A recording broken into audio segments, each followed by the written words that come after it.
Hi there. Welcome to another episode of But Seriously the Cancer Podcast. My name is Bert Scholl. I'm a two-time cancer survivor, a cancer survivorship guide and coach, and I'm the creator and host of But Seriously the Cancer Podcast. To learn more about my services or about the podcast, please go to bertscholl.com. That's BERTSCHOLL.com.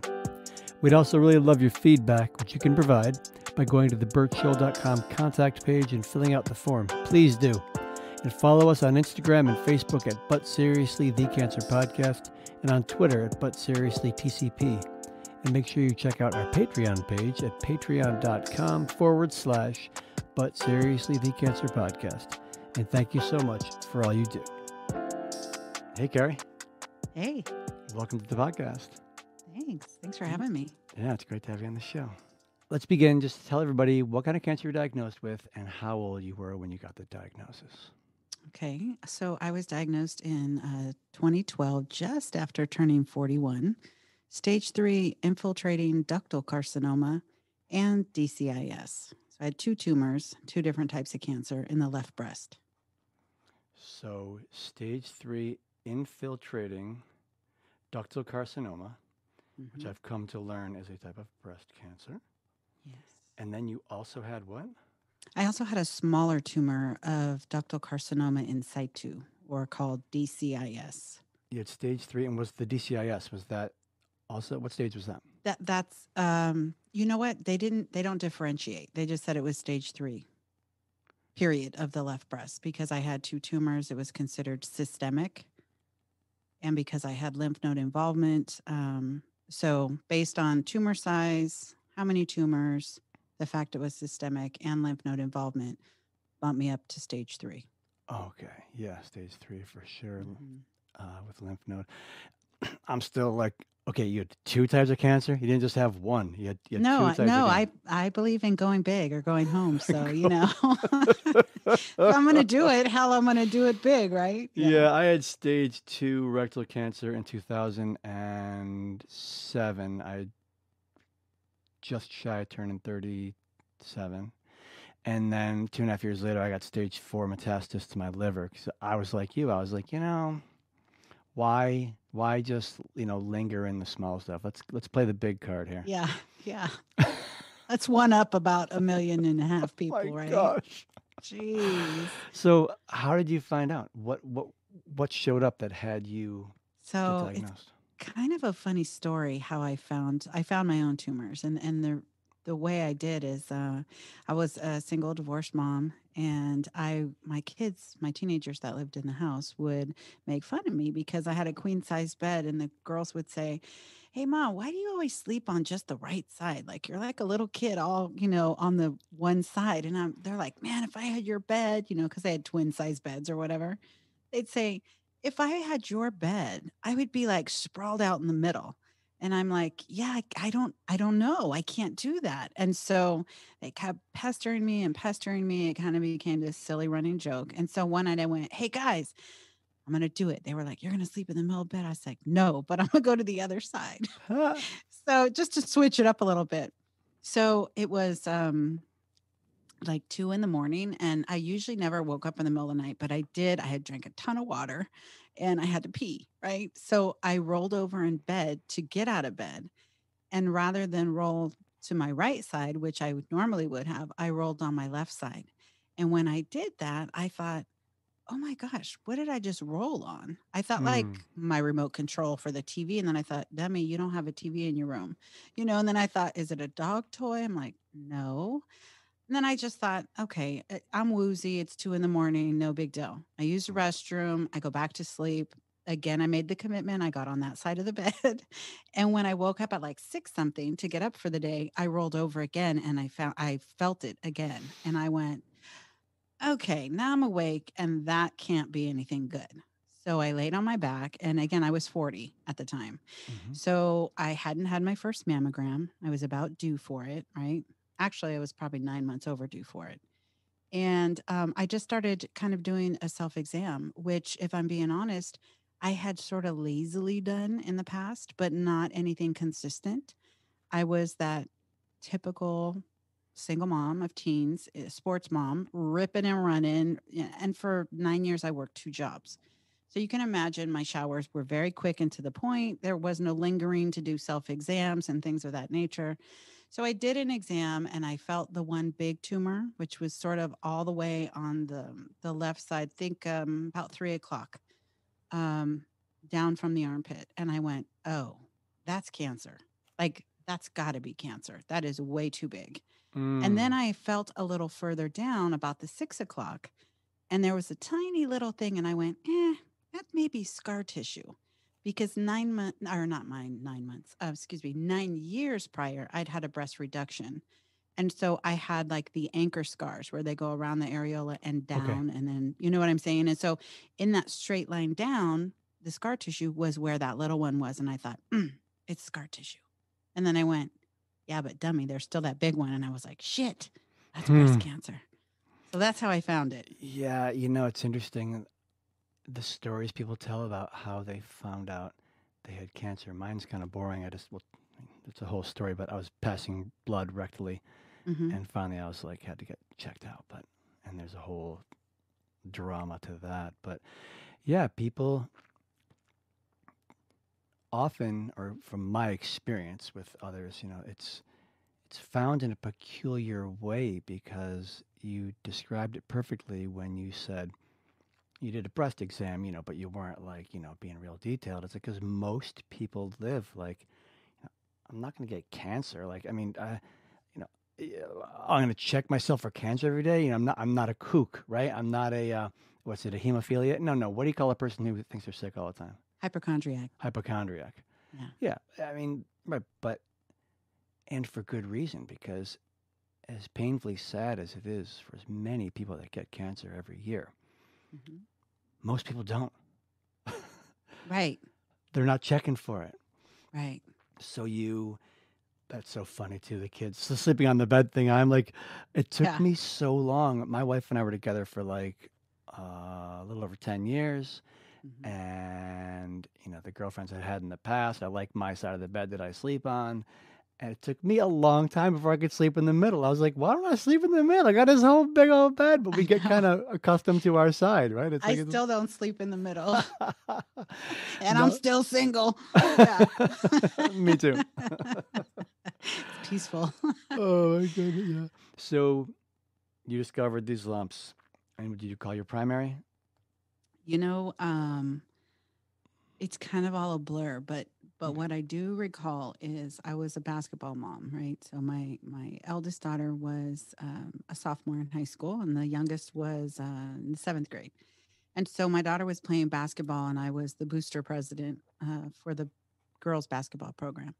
So with that means running snack bar, right? Like at every game, and I'm at every practice, and I'm feeding the team. And I didn't know it at the time, but one of the moms, Angela, was behind the snack bar, and we were, grilling hot links or something. And somehow I got to talking to her and another mom, Norma, and Norma was a breast cancer survivor. And I said, and I don't know how we got on the subject, but I said, I kind of think I found something. And Norma just stopped dead in her tracks and said, excuse me? And I told her the story, and I'm kind of like, ha ha ha, like I think I was a little bit in shock. And then she goes, hold on a minute. And she turns to Angela, who's flipping hot links on the grill, and says, Dr. Martin. And I'm like, oh, she's a doctor. I didn't know she's a doctor. So, long story short, I told Dr. Martin I had gone to my primary care because I actually had tendonitis that was kind of flaring up because I mouse and type all day. And so I'd gone to the doctor probably a week after this happened, after I found it. And I went for my tendonitis. But this is almost embarrassing I don't think I've ever told the story. But I said to my doctor after she examined my arm, and I hadn't been with this doctor long. And so I didn't have like a great relationship with her, but it was sort of like I felt very rushed with her.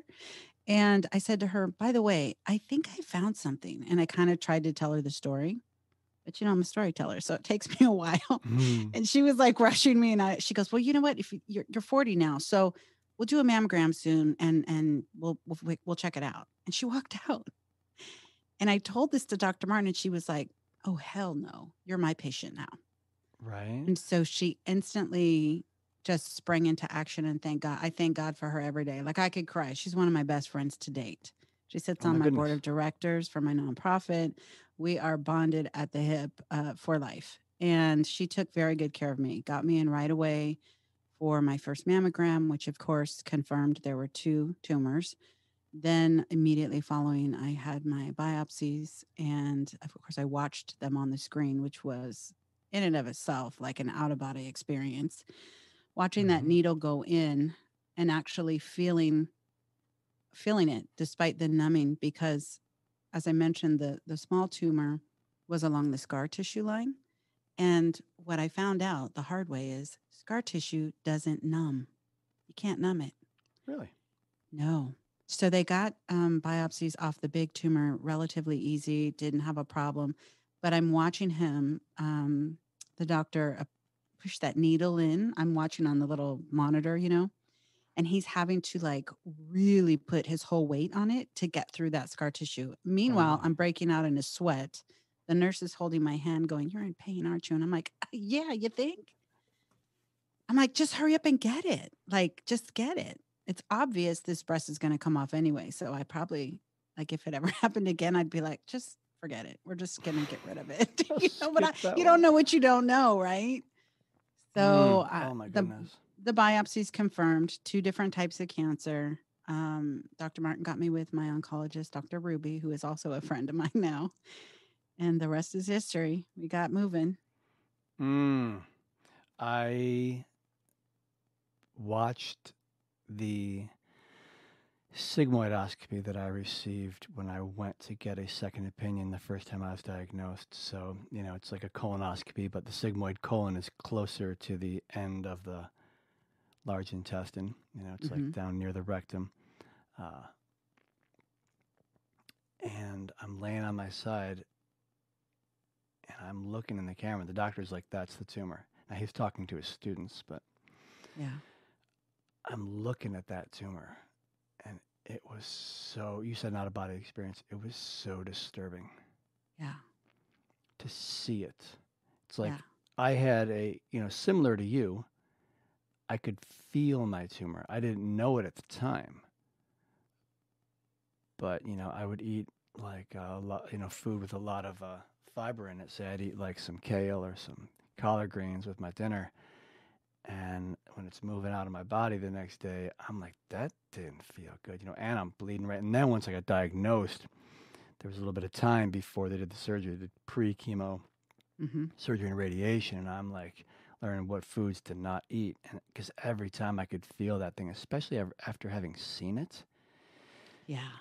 Yeah. After I had my biopsies, I literally left that office with ice in my bra. I went to a game because the girls had a basketball game. Right. Coach knew I was going in for biopsies, and he came over to me and says, "You're okay?" I said, "Yeah." He said, "Sit here and don't move. Don't even think about working snack bar."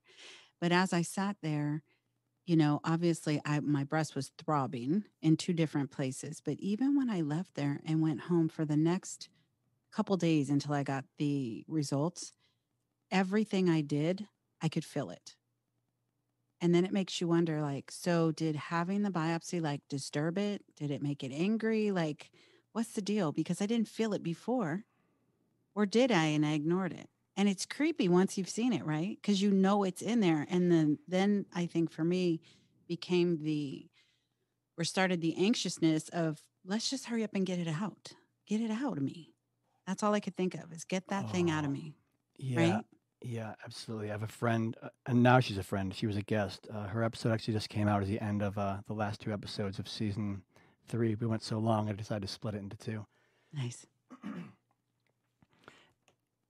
And where were we? Your new friend. Right, but you had said that I you kept thinking about kept just thinking get about it out of right. me. Yeah. She had so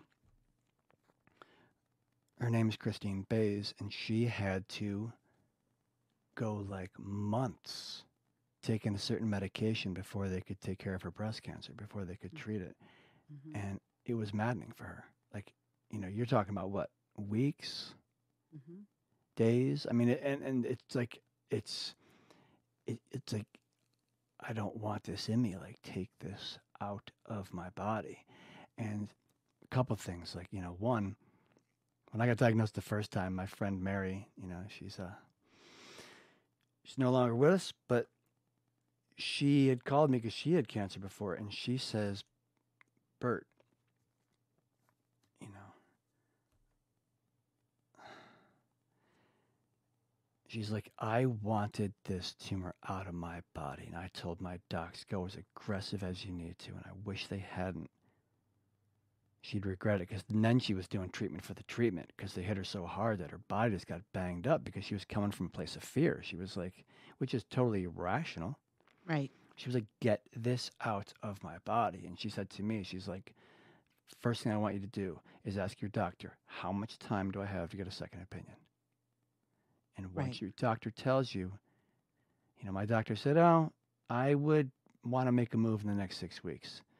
Carrie, my whole body relaxed. I went, oh, because That's really great advice to ask that question, mm-hmm. because some of us don't have that. Like mine was systemic. It was moving. There was no doubt about it. I saw it. You know what I mean? But I think that's fantastic. That's fantastic advice that she gave you, because some of us, like you, like we might have, and that doesn't sound like long, but in the cancer land, it actually is a nice time to be able to get in somewhere else and get another opinion. Right, because when you're getting a second opinion and you haven't asked that question, the movie Indiana Jones, Temple of Doom, do you see that movie? I did. And he grabs the, spoiler alert, everybody, it's the beginning of the movie, you'll be fine. He grabs the golden head off the thing, replace it with a sandbag, and the ball starts going after him. Mm-hmm. That huge, massive ball. And you're just like that boulder. And you're just like, that's how I felt before I was told you had 6 weeks. Mm-hmm. You have no idea. You don't know if you have 6 minutes, 6 days. And you've never dealt with, most of us. Unfortunately, some people have, but a lot of us, have never dealt with cancer. You don't know. Yeah, you don't know what you don't know at that time. Yeah. Yeah, I'm so glad for the team that Dr. Martin set me up with, because she got me with the chief of surgery too. And he's no longer with us. He ended up with cancer, unfortunately. But talk about the sweetest man on earth. And I remember when he gave me my results of those biopsies, and he just said, oh, honey, it's not good. And I said, I already know. Just give it to me. No, I do. I knew it. Like, I just knew it. No, but it's not good part. I'm just like, that's hell of an opener. Yeah. And I said, he said to me, after he went through all the medical mumbo jumbo, which unbeknownst to him, I understood, because I'm a trained medical transcriptionist. So I know anatomy and I know terminology. And my best friend at the time, Lupe, was with me. And I said, look, as long as he doesn't say it's infiltrating ductal, we're good, because that's like a really aggressive kind. And he said, the first one, infiltrating ductal. And I said, well, shit, leave it to me to get it's the most common form as well. Right. So I was like, okay, so there's no treatment. We'll handle it. But he said, ultimately, you kind of don't have a lot of time to wait. We need to make a move because it is systemic. I'm like, what does that mean? He's like, well, you have another tumor too, and it's a different kind. And it's the kind that is pretty much just stays where it is. It's not gonna kill you at this point, but the other one will. So we're gonna need to get a mastectomy scheduled. I said, okay. Well, my basketball team was making history that year, going to the state championship. And I was like, well, we're in finals right now, so can this wait? He was like, yeah, that's not how this works. And I said, but you don't understand. Like, those are like my kids. They're like, I have 32 basketball daughters on top of my own. And like, I have to be there. I have to cook for them. I have to go with them to these games. And he's like, yeah, no. So we literally negotiated for 11 days later, I think it was, when I had my mastectomy. Yeah. But that time period, I say all that to say, that time period when you know that something's in there and you have a game plan, like you're gonna deal with it, but it's still like that ticking time bomb, and it really messes with your head. Yeah, it does It does mess with your head. It sounds like you didn't really have a window other than, we need to get this done now. Right. And we have like plans. So like, you have a vacation. Someone's like, someone might be like, why the hell would you want to go on your vacation now? And you're like, no, no, no. Think of it differently. I'm about to go into surgery and all the adjuvant therapy that's required to treat me. I really want to go on that vacation first. Hmm. And then I want to have my surgery. Or I really want to go with the girls to the championship because, like, after, that's going to be wonderful. It's going to go as it goes, but it's going to be wonderful. We're there. Then I'll go into my surgery. I just want Right. something. You want that, one more bite before you leave. That's it. Something That's it. delicious. Yeah. One more shot, please. Yep. Yeah, And for it's sure. systemic. It means it was in your system. Yeah, is that what Well, that it means? means it was two different. Well, the way he explained it to me is it's two different types of cancer in two very different areas of the. Even though it was the same breast, two different areas of the breast, pretty Yeah. far apart. So there was no option of having a lumpectomy. It was like you got to get rid of the whole thing. So I Got it. was like, "Can you just take them both?" And he says, "Well, I mean, I could, but studies show that that doesn't increase your survival rates." And so, you're young. I was, like I said, I just turned 40, 41. And he said, you're young, you're gonna want both, you'll have reconstruction. And why don't you let me just take the one? Because I'm not a plastic surgeon. I'm there as the mechanic, basically, to get rid of the cancer. And then later you'll see the plastic surgeon when you're done with chemo and radiation. And when you're ready for reconstruction, they can remove the other breast and then do reconstruction and make it all pretty. And he said that because I already had this set of scars to work around from the breast reduction. So better to leave it to the plastic surgeon who's all about the aesthetic, right? And symmetry than the general surgeon. Okay, so the plastic surgeon could remove all the internals of the breast as well. He was gonna, well, after I had the initial mastectomy, the plan was later the plastic surgeon would remove the remaining breast and then do reconstruction. And so I just went, okay. All right, sure, I yeah. defaulted to him. He was the chief of surgery. He was sweet. He was kind. I mean, he seemed more upset about my diagnosis than me. When he came in and he told me, he was like, just brace yourself. I was like, yeah, I already know. Just tell me. He goes, yeah, it's kind of bad. And I was like, no, no, it's okay. I'm patting his knee. I'm like, it's Right. okay. He's like, you can have a breakdown, honey. This is a safe space. I was like, okay, look, just give it to me straight. I understand the terminology. What the fuck are we dealing with? And what are we going to do about it? Like, I was just like a da da da. And my friend Lupe, who's like a sergeant at San Quentin, she's like super stoic all the time. She's a hot mess now, right? And Right, she right. looks at me and she goes, how can you be so fucking calm? And I said, it's okay. She goes, it's not okay. And I said, it's okay. I have 32 basketball daughters watching me and two of my own, plus my son and all his friends.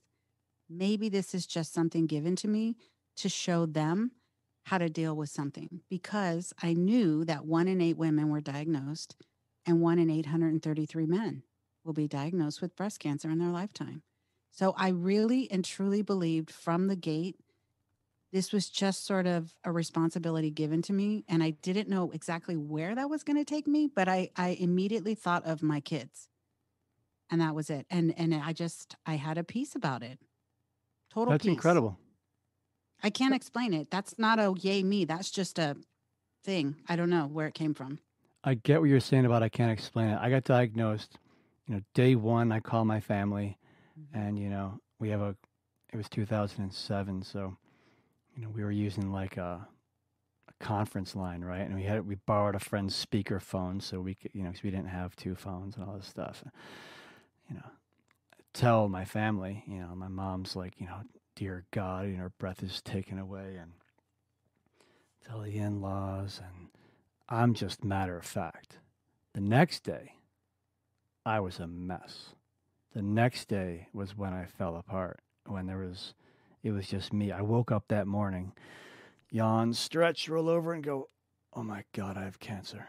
Mm-hmm. Like but a month later, this thought just gently lands into my mind, and what I hear is, this cancer's a gift. Whether you live or die, doesn't matter.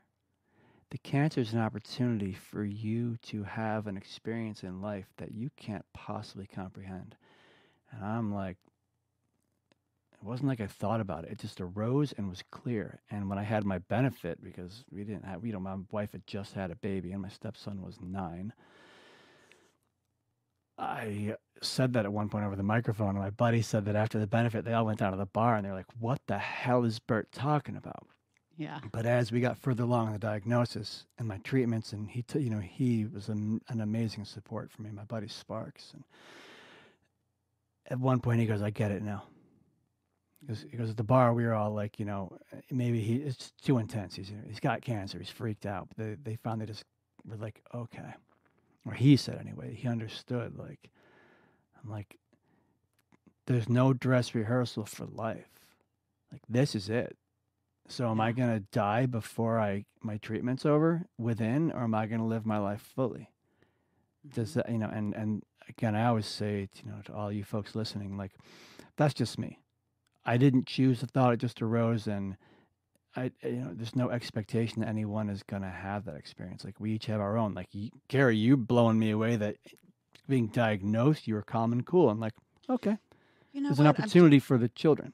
Yeah, and you know what? I was just thinking about that. I didn't share, and I every time I share my story, I usually start off with this. Is that so? Here in Riverside, where I live, there's a local mountain called Mount Rubidoux, and it's where I would get my exercise. And so at that time, I had struggled with weight off and on, and I had gotten in really great shape, really strong, because I was walking up this mountain twice a day, like Nice. 5:45 in the morning, and then before I took the kids to school. Then I'd pick them up, drop them off at home, and then go right at like 3:45 before everyone got there after work.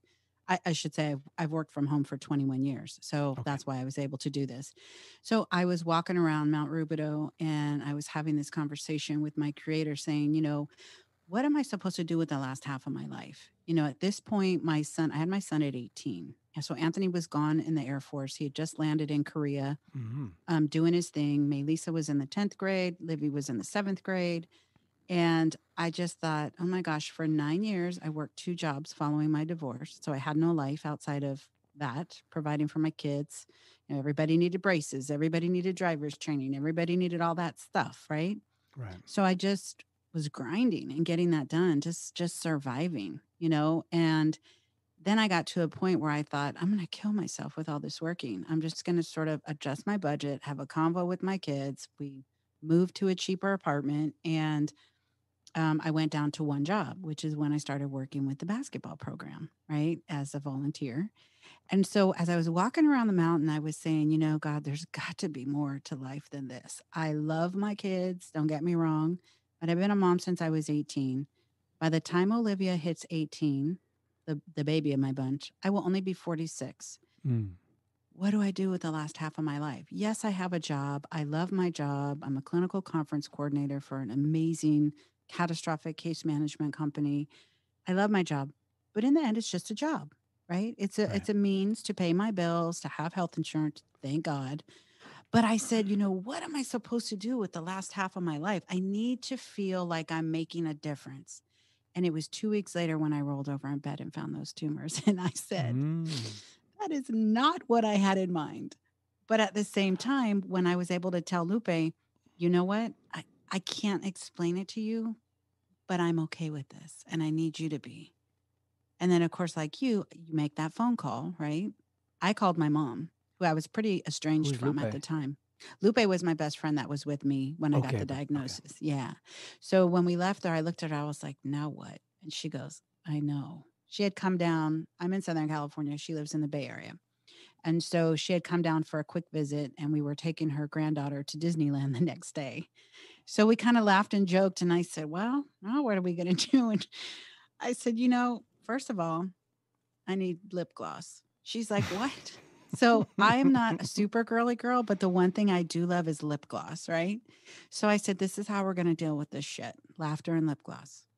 Or I'm going to keep my lip gloss on no matter what, but we're going to laugh. And I said, as a single mom, a broke single mom, I don't buy expensive lip gloss. I buy the cheap shit, right? I say, we're going to the mall. She's like, you hate the mall. I'm like, we're going to the mall. Went to the mall. We literally wandered silently looking at stuff. I bought two of the most expensive lip glosses I could buy. Um, we were looking at clothes. She's very athletic. So I think we were like in a Nike place or something, right? We're looking at like workout gear. And I looked at her and I said, um, does this mean that we have to like pink now? Because neither one of us like the color pink. And that's all you see, right? She's like, oh, fuck no. I can't do it. And I was like, I can't do it either. And then the next day we went to Disneyland. So that's kind of another running joke. Like, hey, Carrie Madrid, you were just diagnosed with stage 3 breast cancer. Now what are you going to do? I'm going to Disneyland. We went to Disneyland the next day. I mean, what else can you do? You know? It's how you choose to and it's not for everybody, like you say. And let me just say this to anyone listening. That doesn't mean that you have to do that. That doesn't mean that you have to adopt that. I say go with whatever feelings you have, acknowledge them, and then just keep moving forward, right? Yeah. And that's really powerful. And something I'd love to add to that is when people are often asked, how are you feeling? They describe their thinking about how they're feeling. Yes. Yeah. And say that again. yeah, right. Say that again. People do not say how they're feeling. They describe their thinking about their feeling. Well, how are you feeling? Well, I'm really worried about how such and such is going to go. Right. That's how you're thinking. Yes. It's fine that you answered that, but you didn't answer the question. Like, how are you feeling? Oh, I'm feeling, how am I feeling? I don't really have words for this. I actually have to, because why do I know this? Because I learned that. I realized I don't talk about how I'm feeling. I talk about what I'm thinking. Yeah. Yeah, that's true. I've never heard that, and that is so true. Yeah, so getting diagnosed, I learned how I was feeling. Mm-hmm. I'm feeling afraid right now. I kept a blog because I have a lot of friends. I've always been, really active in my community. I see someone I don't know, I tend to just walk up and say, hey, I'm Bert, Yeah. I know a lot of people. So I kept a blog because the phone calls and the texts were already becoming too much for the folks who had the courage to check in. A lot of folks are like, what do I do? I don't know. So I kept the blog. That's a great way to get the information out. We didn't have Facebook and Instagram. I mean, we just had Facebook, but like, do I put this on Facebook? Facebook back then was only like, jokes and pictures of things you're doing. And, we did not become what it is now. So I kept a blog. And at one point, I'm like, today, how I'm feeling, I'm afraid. I'm not afraid of cancer. I'm afraid of telling you how I'm really feeling. I'm afraid that if I'm honest with you about what's going on in my head, that you're going to think that I'm weak, that I'm not a man, all this stuff. Like, I'm feeling fear about that. Mm-hmm. Like, it was really wild getting intimately related to my thoughts and my feelings, Absolutely. You're talking to the tough chick, single mom, you can't hold me down, right? The one that just keeps grinding and doesn't let a messy divorce, knock you down and all that. And so for me, I sprung into action and didn't really, I didn't even really acknowledge what I was feeling. I think in retrospect, I was numb and I was in shock, right? Because I do recall, with chemo brain, it's, I mean, how I don't remember a lot, but what I do recall, but what I do recall is when I said those words to Lupe, when I said, it's okay. Like, it's okay, and she's like, I still can't believe you said that. And I'm like, but I didn't even think about it. It just flew out of my mouth. It was like someone else spoke for me. And that sounds so weird, but it's true. And it wasn't until I got through, I had, like I said, I had my mastectomy like 10 days later, then instantly rolled into, chemo, then radiation. Then it wasn't until I got through all of that it really hit me, like the totality of everything. Mm-hmm. And that's a whole other. Yeah. Oh, good. We'll get into that. Yeah, that's when I would say that's when I started to feel my feelings. But, like going back to telling folks, right? So like that day when Lupe and I went to the mall, same day I got the diagnosis, I remember calling my mom, who I was estranged from. Um, and I don't, I guess you just always call mom first. I don't know. I called Yeah. my mom and I said, and my mom and dad were divorced when I was very young. So my dad lived in the Bay Area, my mom in SoCal. They were friendly. Um, and I called her and I just said, "Are you home?" She said, "Yes." And I said, "Are you sitting down?" She Oh. said, um, "No." I said, "Sit down. I need to tell you something and I don't need any questions. And I don't mean to be rude or curt, but I just need to give you some information." And she has been a secretary her whole life, so I knew she was probably taking shorthand, you know. So I said, "Take notes right now." Mhm. She's like, "Okay." And I said, "I have breast cancer." And I said, "I need you to call my dad and tell him. And he can tell his side of the family, and you can tell your side. And I have 3 brothers." And I said, "And you can tell my brothers." I said, "But please tell everybody I'm okay. I'm with Lupe, and I don't want any phone calls. When I'm ready to talk, I'll call them." Mm. And she just said, Okay. Are you okay?" And I said, and I started to cry and I said, "I have to go tell my kids and I Oh. have to get in touch with Anthony because he was in Korea. Yeah. And the only way to be in touch with him was through Facebook. And so I had to send him a message on Facebook and let him know. Oh my goodness. I know. And the only time I had like a mini meltdown in the beginning was after I told him and we kind of chatted through Facebook. He posted something and he said, all it said was, "Please don't die, Mom. I'm not ready to fill your shoes yet." And I was like, I cannot die. Cannot. Yeah, I'm about to start crying just hearing you say Yeah. that. Oh And my I goodness. knew, I knew right then, like, I just had this peace wash over me. Like, that's not happening.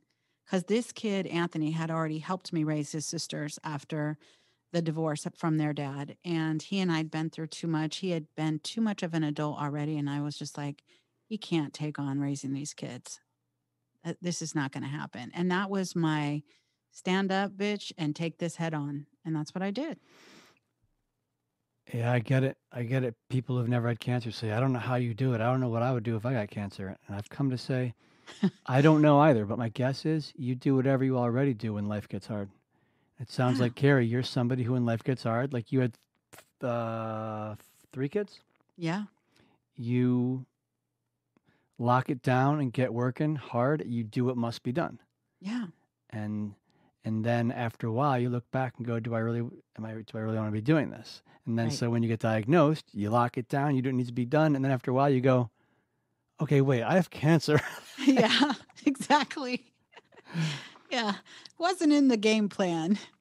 And for Yeah. me too, like people would say, "Oh, I won't go there yet." But one of the things about telling people, and like you said, with the conference call and your blog and getting that information out, is what people don't realize is when you're first diagnosed, your family, your friends, your coworkers, whoever knows, they rally around you, and it's wonderful in one sense. But for me personally, I feel like I spent the first couple weeks after diagnosis sort of consoling and reassuring everybody else around me Yep. to the point where I couldn't feel my own feelings. And so I think I was just in that I'm a fixer, I'm a mom, like I take care of everybody. That's what I do.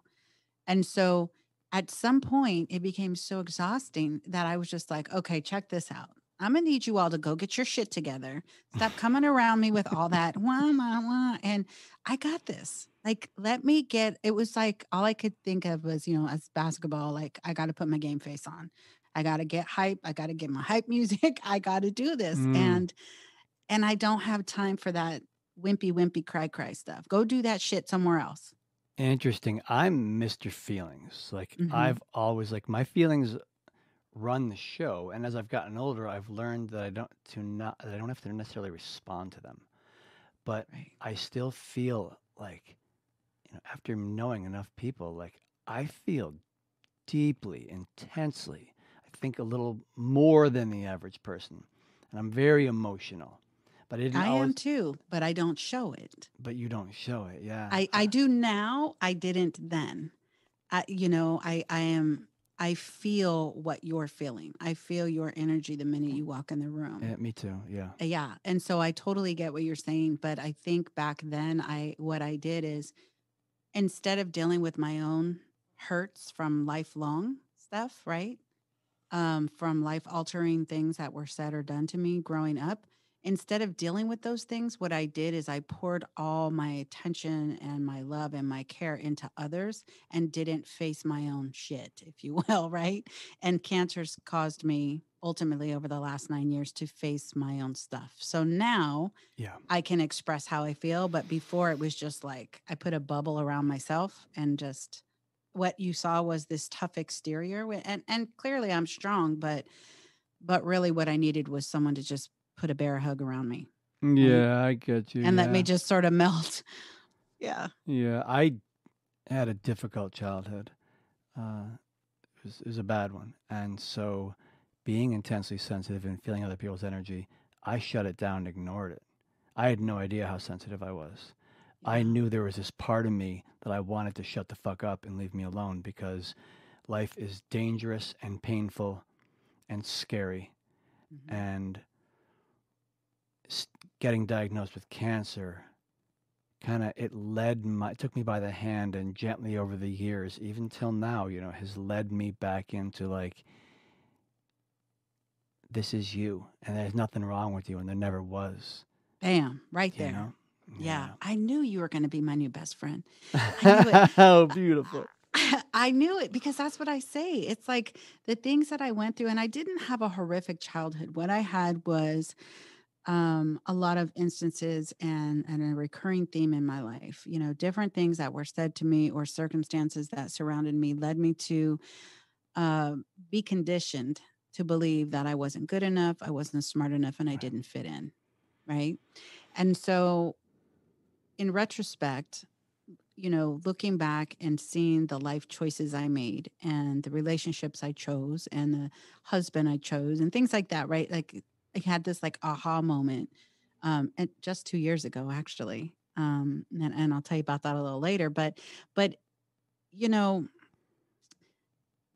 it's those things that we experience that I feel for me personally, when I got the diagnosis, it was sort of like it was I was in shock, obviously, but I wasn't shocked, if that makes sense, because for Mhm. me, it had been a series of unfortunate and tragic events in my life that had left me heartbroken, disappointed, hurt, shattered in some ways, and very damaged. And so when I got my diagnosis, I was just like, really, really, not like why me, but like why right now?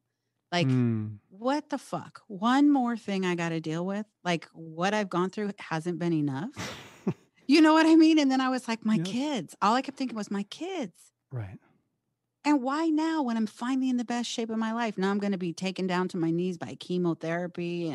But then I got that little tap on the back of the head like, hey, dummy, thank God you're in that good shape right now There you go. because you're about to handle this. And that's when I realized perspective is everything is not just a phrase, it is a way of life. Mm. Perspective is everything, and it Yeah. is a way of life. Yeah. Context. The context could have been, oh my gosh, the context began with, you've got to be kidding me. I'm Hmm. finally in a good space. And then you flip the context to, Yeah. oh, I'm in the space to handle this. Yeah. I'm ready. I'm ready. And I've been a survivor my whole life. I would go back as far as 6 years old. I've been a survivor. And so now, 9 years out, I say all the time, it's ironic that I'm given the title survivor and I wear that proudly, but I'm really living life. I'm really living life right now in Yeah. all my scarred glory and issues. And life isn't perfect, but I am living every fucking day and making it count no matter what I do. Yeah. You get to that point in your adulthood where you realize that the perfect life, it's not down the road. Yeah. Like It's right now. this is your perfect life with all the messes. It's just it is it is life. It is the how would I say this? It is life at its perfection. Yeah. And life at its perfection has got a shit ton of really messed up stuff happening. Yeah. That's how, Chaos. we're looking for, it would say chaos. It's a beautiful mess, I call Beautiful. it. Yeah, it is. It's kind of like when my grandkids come over and they tear up my house with all their toys everywhere. And then I look back and the OCD in me is like, oh my God, pick that up, clean that Hmm. up. Let's teach them how to clean up. And then I'm like, what a beautiful mess. Yeah. That's kind of how I view my life, Nice. I right? love that. And Yeah. all the crap I've been through, like it led me to be who I am today. And I love who I am today. I'm with you. I'm having this conversation with you right now and I'm loving it. Mhm. And like all the skills that I've developed over the years that got me here to be able to do this the way I do it, that I love doing. That's really why I started the podcast. It wasn't, obviously it was to, to raise awareness and to give people a space to tell their story and to be heard and of course, so others can hear from your experience and not feel alone and perhaps take a little something away with them that they're going to apply to their life. But it really started because I love having conversations with people about the deep, intimate aspects of life. Like, when I was younger, I'd go to a party. Some people are like, oh, hey, Bert's here. Other people are like, oh, shit, Bert's here. I'm going to go. Like, Yeah. I don't want to talk about the most deepest, intimate, heartfelt part of your life. And I'm like, I didn't make me. This is just what I like. My buddy was like, I was talking about, trying to, wanting to live like Martin Luther King. It was, a number of years ago. And my two friends were helping me move. And I said, I'll buy you breakfast, then we'll go across the street, get the moving vehicle, and go. I'm talking about living like Martin. And my buddy literally says, dude, I'm just eating my breakfast here. Can I get a minute? But I don't know any other way. It's just like, Yeah. so this I get it. podcast, I'm just doing what I love and You're doing what you're wired to do. doing what I'm wired to do, but it Yeah. fulfills me. Yeah. And you got that awareness brought to you as well. It's like, hold up, like, what do I love doing? I want to do what I love. Yeah. Yeah. Yeah. Mm. Absolutely. Earlier you mentioned being embarrassed, and I'm really glad that you did say that because when your doctor says, all right, well, we'll get you a mammogram set up. Okay. And then walks out of the room. You're like, what do you know? You don't have for a person who doesn't have a history of serious medical issues, your doctor says, we'll do that. That's fine. My doctor, I went to him and said, I'm passing blood, doc. Something's not right. He gave me a digital. He says, you got hemorrhoids. Increase your fiber intake. I went back 3 more times over 6 months telling him, hey, doc, it's still happening. The 4th visit after about 6 months, I said, doc, I'm like Old Faithful. Right. I pass gas and blood spurts out. This isn't right. And he goes, you just continue to keep your fiber intake. You'll be okay. Here's what I'm saying. I spent 6 months of things not adding up. Doctor said that's what you do. I said, okay. Right. Right. You give me my mammogram. We'll schedule one down the road. Okay, great. Right. What do we know? After that 4th appointment, I called back the next day. I said, I want to see a specialist. They said, you need to see your doctor first. I said, I'll see anybody tomorrow or today so I can see a specialist, and then the rest is history. Right. Right. I just interviewed someone on my show, a couple. She was diagnosed with a rare form of breast cancer, and 8 days later, her husband was diagnosed with stage 3 rectal cancer. No. And we went over about his symptoms, and he had the same thing. And the opposite of you is he didn't go. He didn't go. He kept putting it off and putting it off and putting it off. And then when he went and got that diagnosis, he went, "Oh, I'm dead. It's my fault. I should have went earlier." And I think, you know what? I put it off for a while. It's all relative. Yeah. I did too. I mean, the thing is, I found my tumors in November, and my son Anthony, like I said, stated was in Korea for in the Air Force, and he was actually going to be coming home for Christmas for the first time in a couple years. And so I was kind of like, I'll wait. Let me get through Christmas. But I knew it was there. So I waited probably 2 months before I said anything. I remember telling my dad, I would talk to my dad once a week. And I remember calling my dad. I don't know why, but I said, Dad, well, he was a cancer survivor. He had kidney Mm. cancer, lost a kidney when I was 14. And so I said, Dad, I think I found something. And he's like, what? And I said, well, I could be crazy. I don't know. Maybe, my period was starting. I don't know. Who knows? And he said, well, I need you to go get that checked out. And I said, okay, Dad, yeah, I will. And then I went on about my life for another 2 months. And then I realized, like, I probably need to get this looked at. And I remember telling my son, and he was like, Mom, you need to go get that looked at. And then he left to go back to Korea. That's when I got my diagnosis after. So we all do it. And I think that, a lot of patients I talk to, and I'm sure you as well, like they have some guilt around that or some regret or whatever feelings they have, maybe anger with themselves, about waiting or processing. We've said it already a few times in this conversation is you don't know what you don't know, There you go. you know? And the whole point of doing things and sharing our stories with others is so that now you've heard it, right? So now you have to do better. So if you feel something, get it checked out. Right. And my hope with my podcast, as I'm sure with yours, which we're going to talk about in 2 seconds, so you can tell everybody about it. It's the hope isn't just that survivors hear my conversation with you right now. It's that survivors or their loved ones or their caregivers hear this conversation, and then it becomes more commonplace for folks to think, I should check and see if I have cancer. I should go to my doctor for this because I'm really curious for you. And I'll tell you for me, I didn't want to go to my doctor because I was just like, it's just annoying to go to the doctor's office. I was passing blood, and I'm like, yeah, this happens sometimes. You have a hemorrhoid or something, and you pass some blood, and so you eat fibrous food, or I stopped eating meat. That's what happened. It was in the Mhm. fall of 2000 and wait, huh? It's in the fall of like 2006, maybe the summer. So I became vegetarian because I was like, I should like maybe lay off the meat or something. I don't know. It's just, Yeah. I want to eat healthier. Eat healthier. Yeah. So I did that, and the blood's still passing. And then after a number of months, my wife finally says, why don't you go to the doc? We've talked about this a couple times. Why don't you just go? Because if it is hemorrhoids, great, then you can have it dealt with. But it is blood. Yeah. Just the a. It couldn't be me. Like when I got diagnosed, I'm like, as I'm screaming at the ceiling, crying, I'm not one of these people. Yeah. I'm not someone who gets cancer. I'm a normal person. I don't have a history of health issues. Unbeknownst to me, you don't have to have a history of health issues to have cancer. You're not someone who's already been seeing the doctor for 13 years, twice a week, for whatever. It's like you're just living your life and boom. Yeah. So Absolutely. I didn't think Absolutely. that it would be me. And going to the doctor was annoying. I got to take time off from work, and Yeah. we got deadlines, and Yeah.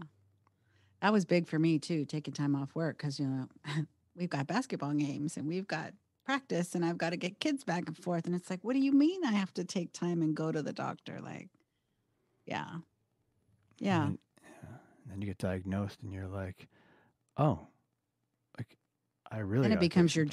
job, right? That's Then your it whole job is becomes like your going to the job. doctor. Yeah. Yeah. Yeah. But you host a podcast.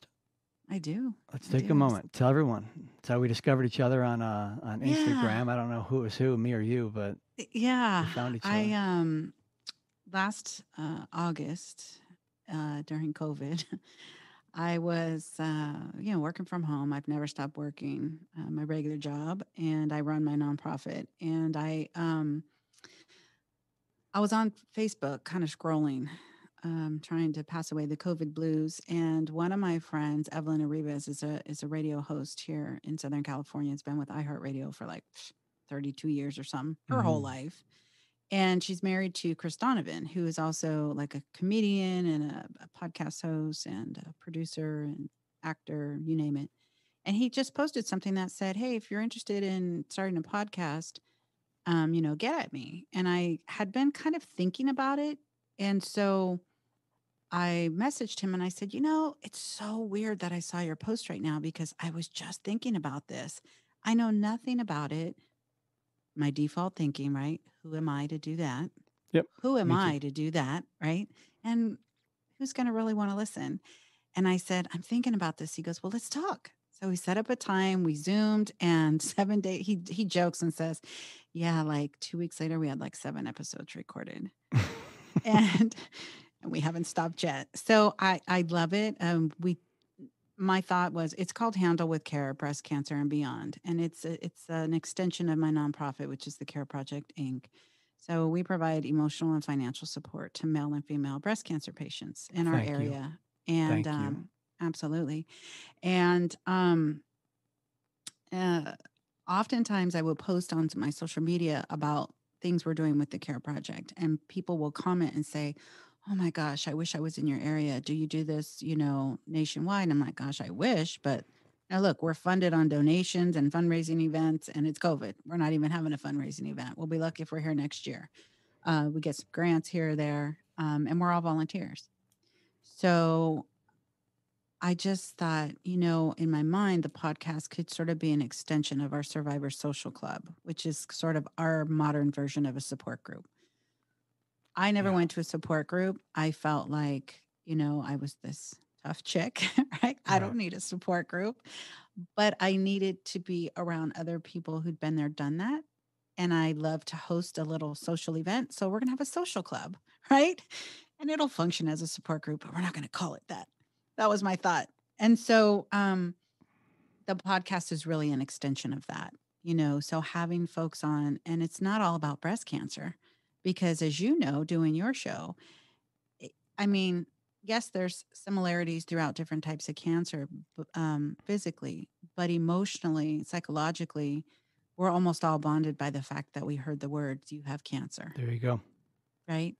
And so my hope is with our show of sharing inspiring stories, sharing information and resources, sharing the tough things, and sharing how people deal with it can only help others. Hmm. Whether it's education, inspiration, or entertainment, that's what we do. Education, inspiration, or entertainment. Absolutely. There are bits of educational pieces people will come away with, and Mm-hmm. then they'll get inspired by the way a person operates. Yeah. And then the entertainment of it, sometimes you just need to like be in on a conversation with a couple survivors. Like, I would tell people who get diagnosed, I'd be like, reach out to somebody who's had cancer. Hang out with them. You go watch a ball game with them and never talk about cancer the entire time, but you just look in that person's eyes Mm-hmm. and they can relate to you in a way that fortunately most people can't. Absolutely. You Absolutely. don't We want have, anyone in this club. no, absolutely. And, one of the series that I do with the podcast is called Whining with Care. So what I do is I get like the first episode, I had two metastatic breast cancer patients in here who, according to their doctors, are, never going to be clear of cancer and essentially are terminal. And I got them in here and we were sponsored by a wine company and we wine tasted while we whined and bitched and complained about all the dumb shit that people say to us, the dumb things that people say to us or the dumb side effects or, whatever.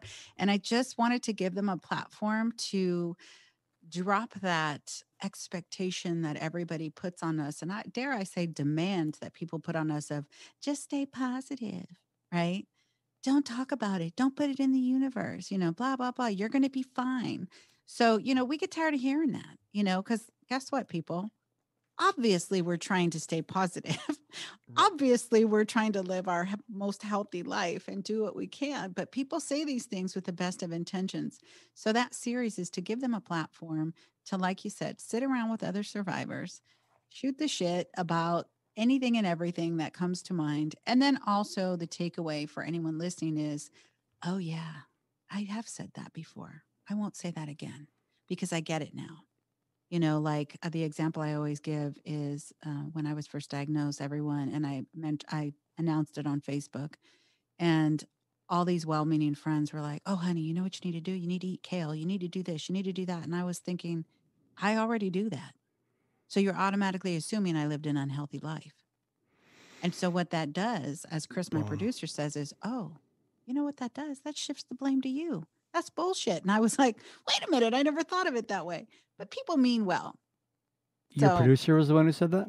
Yeah, because he's been thrown into breast cancer world. Now he's my co-host too. And so he's learned so much. And he's like, wait a minute, when they say that, it's essentially shifting the blame.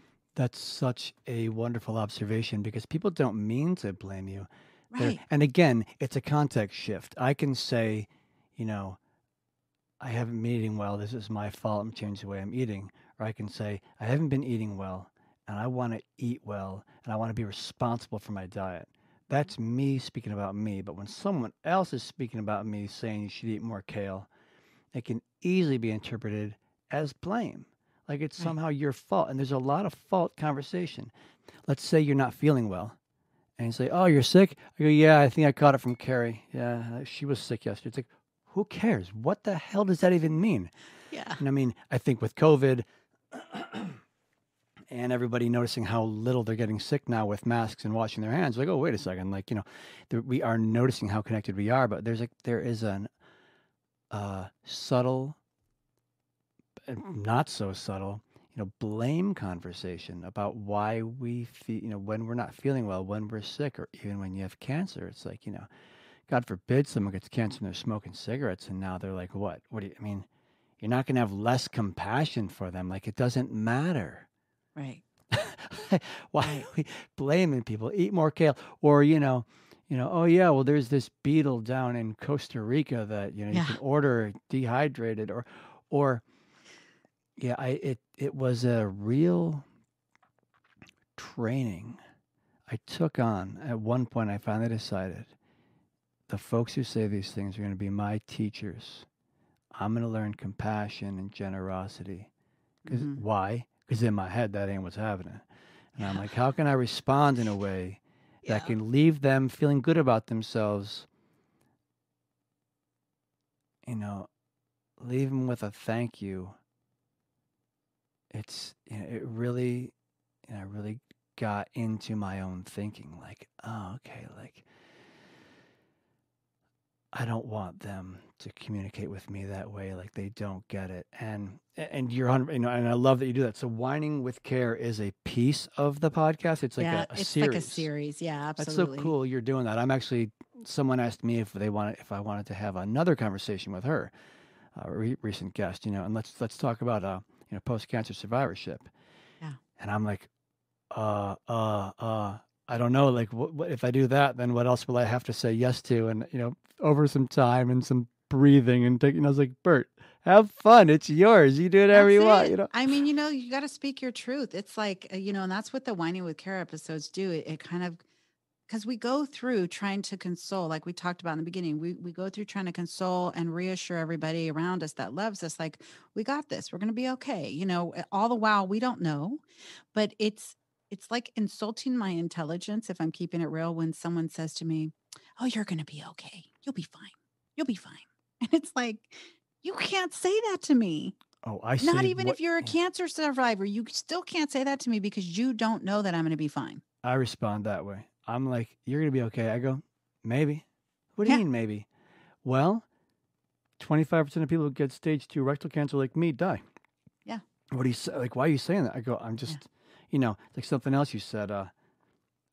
Stay positive. Yeah. I'm like, okay. Someone once said to me, like, no sad tears, only happy tears. I'm like, you want? I'm like, whoa, hold up. I said, okay, thank you. And what am I gonna say? Okay, thank you. In my mind, I'm like, you want to know what staying positive is? Having a positive relationship with myself and my Yes. self-expression. And right now, I'm crying my damn eyes out because in this moment, I had no idea that chemotherapy was going to beat me down like this. I had no idea that radiation for a rectal tumor was going to be horrible. Yeah. Am I trying to scare somebody listening? No, because just saying radiation for rectal cancer is horrible, that's just what's up.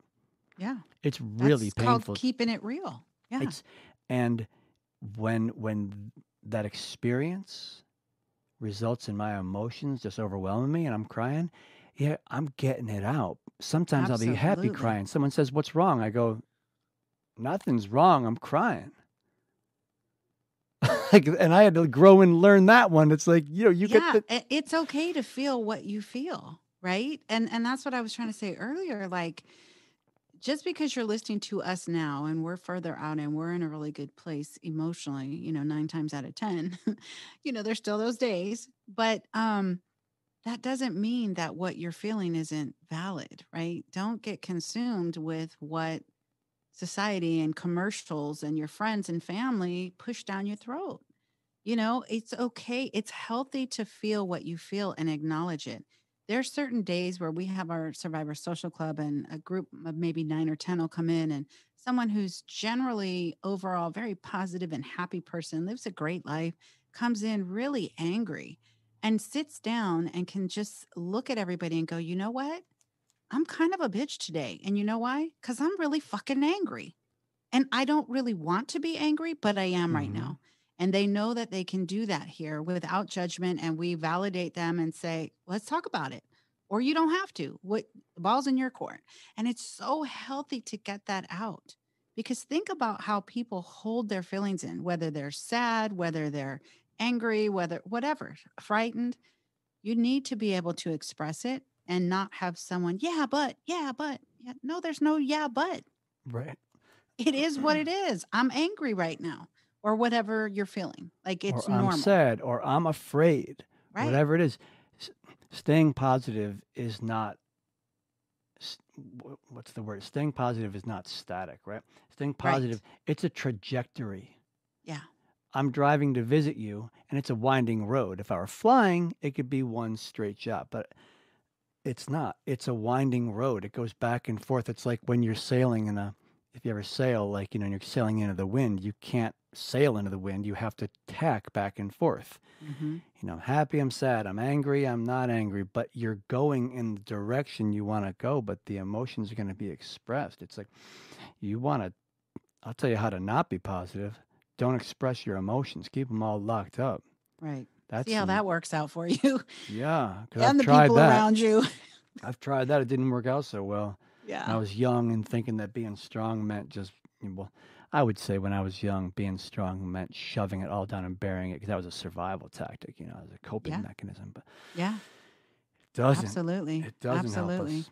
So I listened to one of your episodes, and I don't remember which one it was right now, but it's called the Care Project Inc. is the name of your website, and your podcast is called Handle with care, breast Handle cancer with and Care. beyond. Okay. Yeah. Handle with Care what? Hmm. Handle with care, breast cancer and beyond. Okay. And then the Care Project. See, that's where I was kind of wasn't sure what was what.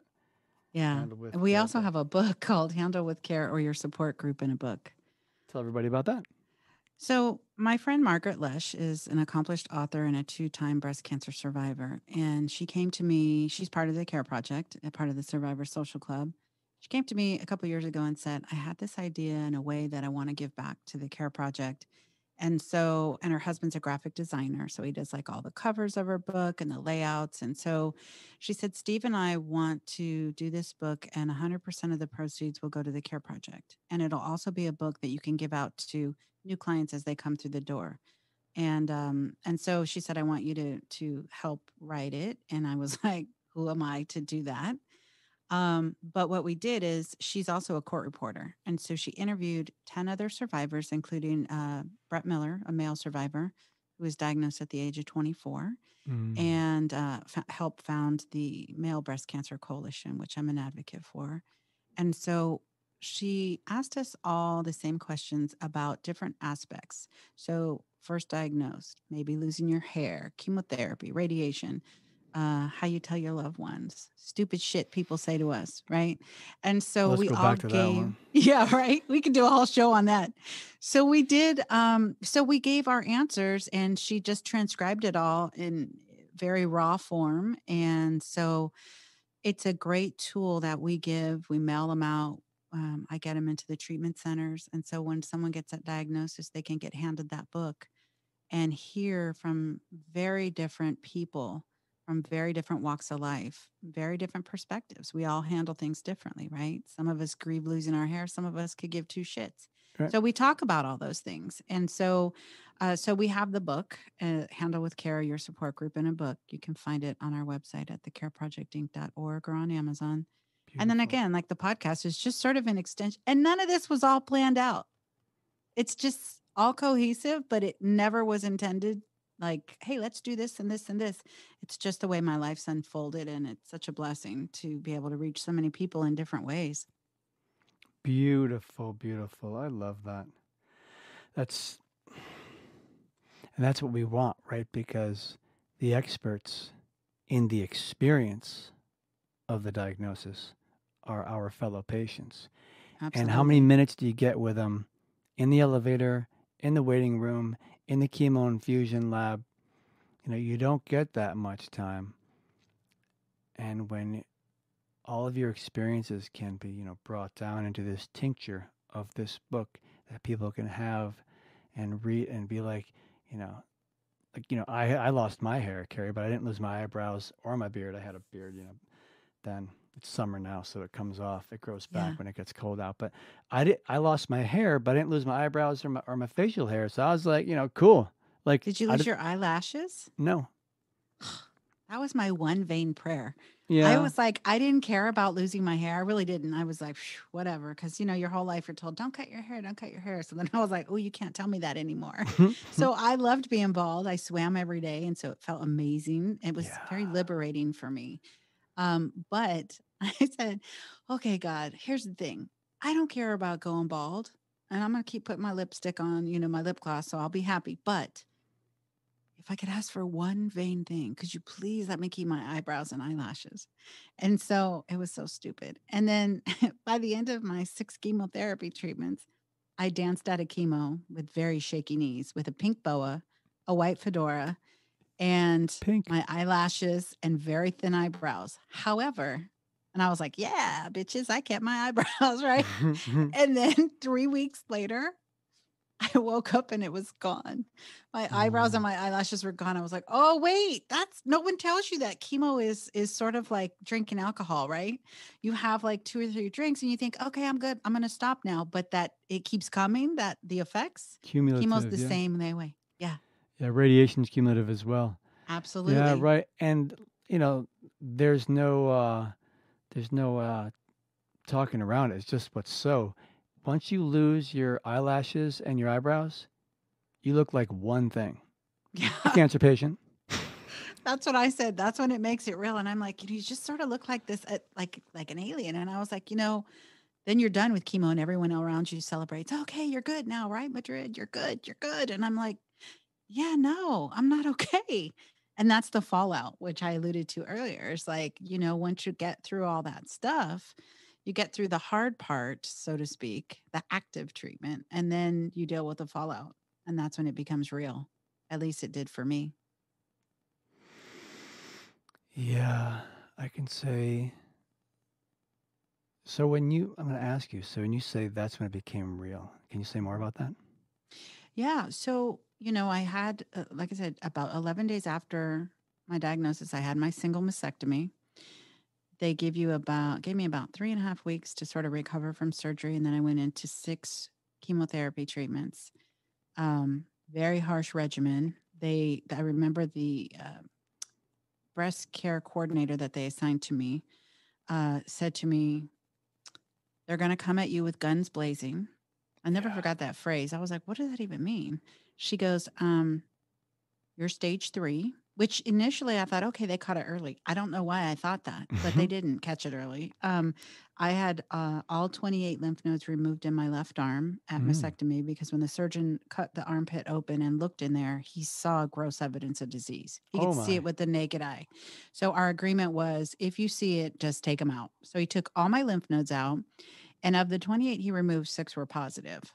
And so when I woke up from surgery, he said to me, he was walking into the room and I said, "Oh, there's my hero of the day, all drugged up." And he goes, "Oh, honey, he said, surgery's not going to save your life. The horses are out of the barn. Chemo and radiation are going to have to save your life now." And I was like, "Oh, well, shit. Okay, here we go." So Hmm. the nurse, what do you call it? Breast cancer coordinator says to me, "They're coming at you with guns blazing. That means they're going to hit you with the hardest harshest, strongest chemotherapy all at once. I said, well, what does that mean all at once? So for my cancer, there's 3 chemotherapy drugs, one of which they refer to as the red devil. I've heard about this. Oh, I'm sure you have, That must adriamycin. feel reassuring. Yeah. Yeah, exactly. So they came at me with all 3 drugs every 3 weeks. So now I hear that oftentimes what they do is like 2 of the 3 drugs for several weeks, like lower dose, and then you come back and get the one last one. So it drags on longer, but it's like easier to tolerate. So, anyways, I go through the 6 treatments. By the 5th one, I looked at Dr. Martin, who's now my personal friend, and I said, and she's my primary care. And I said to her and my oncologist, Dr. Ruby, I said, okay, check this out.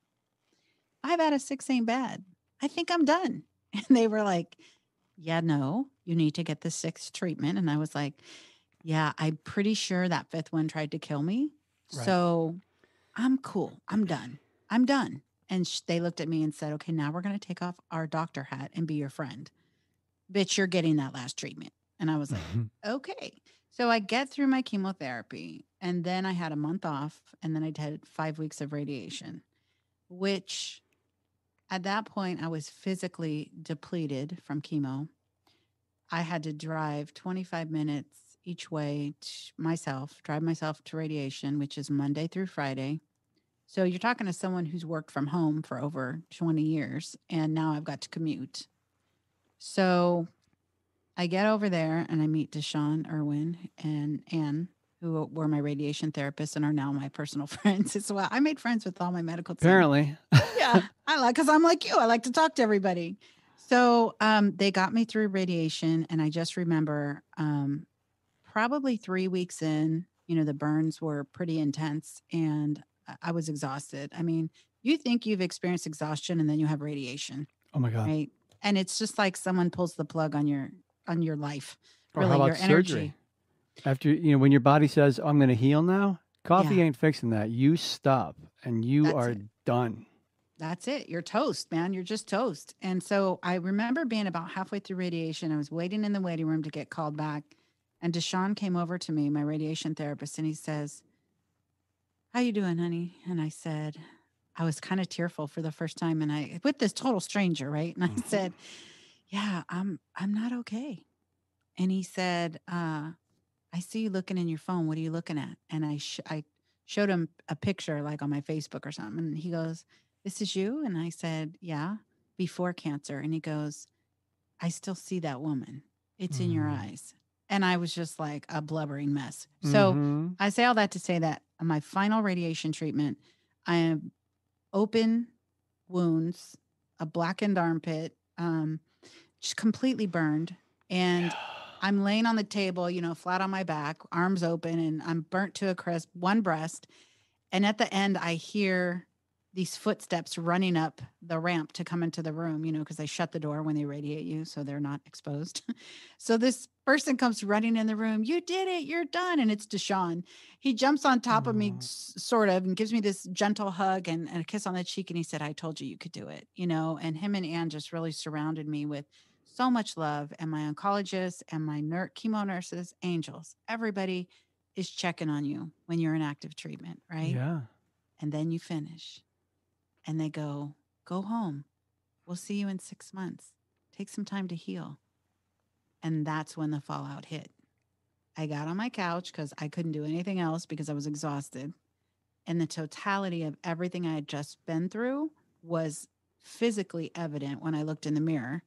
And emotionally, everything I had stuffed with that shield of let me just get through this and handle this shit just melted away. And I always say I felt like a baby bird in a nest when I was in treatment, and all these people taking care of me and feeding me and looking after me and protecting me.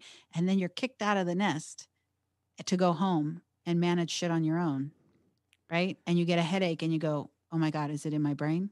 And your back hurts and you go, oh, is it in my spine? Has it gone to my bones? Am I going to die now? Holy shit. And that's when I had my first meltdown. I landed on my couch for 3 weeks of eating whatever I wanted, didn't talk to anybody. I was in a total, now I know to be like a total depression. And yet I had already started my nonprofit and I was mentoring others. And I thought, okay, bitch, get it together. You take your own advice, get up and get to living. But I have to acknowledge that I went to a very, very dark place where I even thought I went through all this to live like this. This is not living. And there was a Mm. part of me, I was never suicidal, but there was a part of me where I went to a very dark place and I thought, I'm okay if I don't ever wake up. And then I went, yeah, no, I can't do that. I have kids. Like get out of your head. So Right. it's that fallout, And so that's why I say all the time, feel whatever you're feeling. Express it. Don't stuff it. Because I'd rather see you be a hot mess and slowly but surely work through it and get better and come out stronger than to be this tough badass that stuffs everything and everyone thinks you're fine. So they quit checking on you and then you feel all abandoned, but Oh it's your own my. fault, right? Because you've led everybody to think you're fine and then you go into this hot mess express. So thank you for taking us through all of it. Asked you what it was like, and you brought us into the experience of radiation where you felt you couldn't get any further. And then that tech, Deshaun, got up, beneath your wings and gave you what you needed to move through it. Mm-hmm. And, then you ring the bell or whatever, you go home, and it's crickets. Yeah. And you were a little bird, you're sent on your way, but the nest got knocked out of the tree and mama bird left. Yep. And you're just sitting there. I mean, it's a perfect way to put it. I've heard some people say it's the most difficult part of the experience. For me, I'll say the most difficult part of the experience was like going through treatment, wondering if I'm going to live. Mm-hmm. But the second hardest part was when everything was over and I was sent home and there was no one checking on me. Carrie, being a guy, being someone who had a rough childhood, I hardened to life.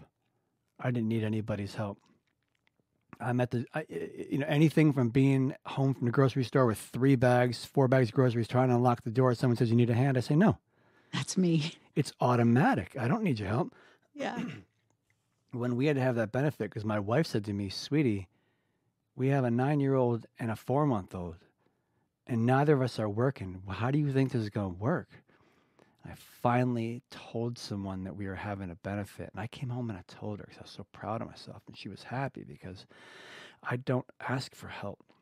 Right. And so over the many months of pre-treatment chemo and radiation, then surgery and recovery, then post-treatment 6 months of chemotherapy, that whole year I really softened to life. I softened to myself. I allowed myself to be cared for. Early on, the doc said, "What's your pain level?" I go, "It's not bad." My wife turns and looks at me. She's like, "Excuse me? Right. You are on like what I don't even can't remember what it was. 10 milligrams of morphine every day, honey. Your pain level is rough. You just like what do you? Yeah, because you don't feel it." And I go, "Oh, okay." Yeah. Like I didn't. It was automatic. How are you feeling? I'm good. Okay, maybe I'm not so good. And when I said I'm not so good, that meant I was horrible. Right. Till I finally would say how I felt. I became vulnerable. Mm-hmm. I would make, uh, you know, uh, jokes with the nurses, innuendos, flirtatious innuendos. Nothing, just to make them laugh, make me laugh, like whatever, because they could tell I'm a kind person. I'm not being a pig. Right. I'm being silly. And Right. then finally, I looked at one of the nurses. I said, "I know why I do this, because I feel so emasculated Mm. by telling you how I feel and accepting the care you offer." And she's like, she starts laughing. She's like, "Can't even believe you're telling me this." I'm like, she goes, "But I get it." I go, "Yeah, I just want you to know, like, I mean, this is really hard." And so I finally get myself to a place where I'm naked with these people, Mm-hmm. physically and mentally and emotionally.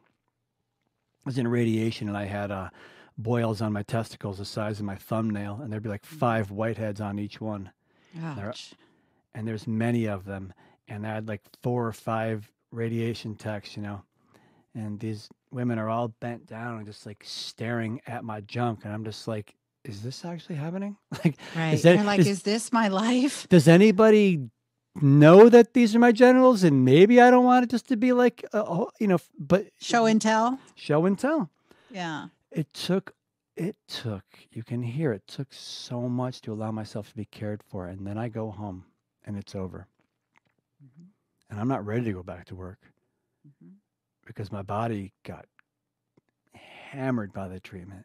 Yeah. I'd go in to see a doctor for side effects from the chemo that I'm seeing, like, a pulmonologist for, because something's wrong with my breathing. Come to find out I had simply had a systemic atrophy. Systemic atrophy from the treatment because I wasn't exercising. My exercise was to walk either to the bathroom or the fridge. That's it. Yeah. And so when I would go in for an appointment, I'd stop by the chemo lab because the first time I got diagnosed, I didn't go to a chemo hospital. I didn't go to a cancer hospital. Excuse me. I just went to a good quality hospital about an hour away, and they have an oncology department with general oncologists. I'd go in for my appointment for one of my side effect issues, and I'd wander over to the chemo lab if I had time. And I'd find myself talking to the nurses and then feeling disappointed when they were too busy and I had to walk away. And it finally struck me. It's like, dude, you're struggling, man. You're alone. You allowed yourself to be so cared for. You literally became the little bird. And now there's no one around. Mm-hmm. There's no one checking on you. Yeah. What if something happens? Who's going to know?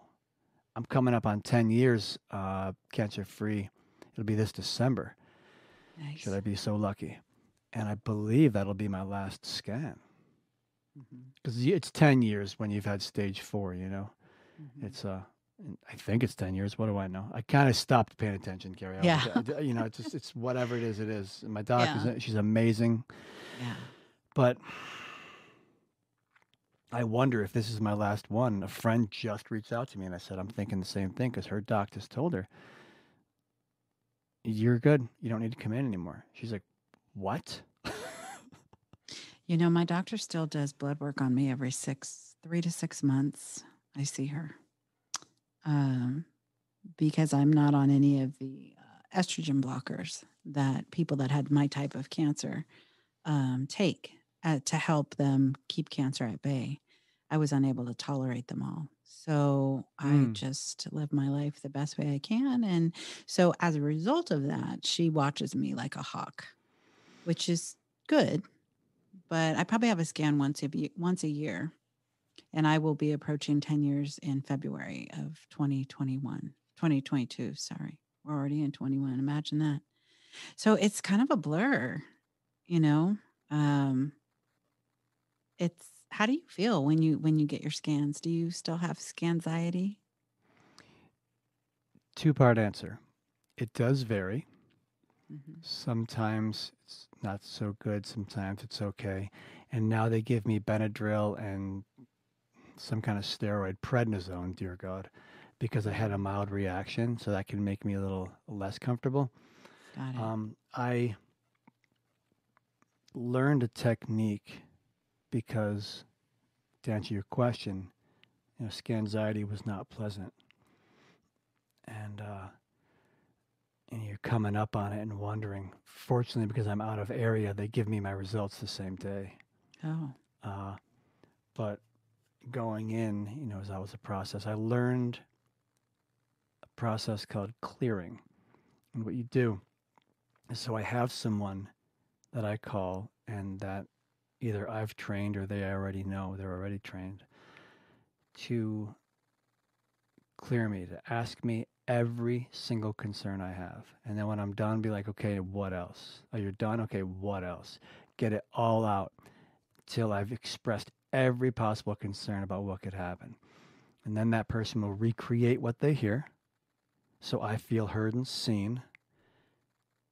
And then from there,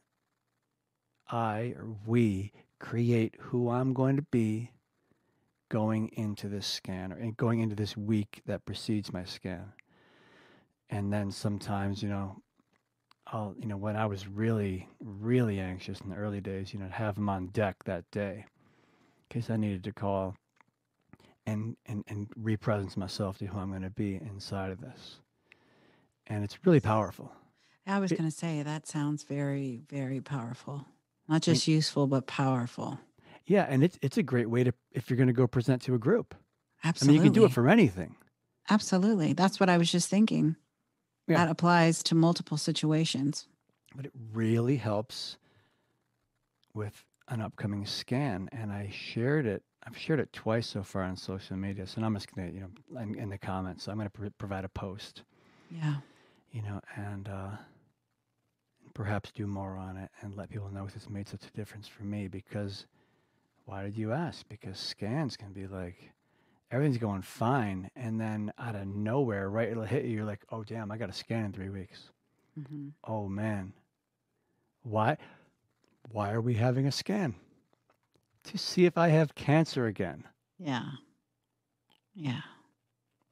Yeah. And for me, approaching 10 years in my cancer land, dealing with so many breast cancer patients that do end up metastatic, a lot of them have their recurrence diagnosed at 1 year, 5 year, 10, and 20 years from date of original diagnosis.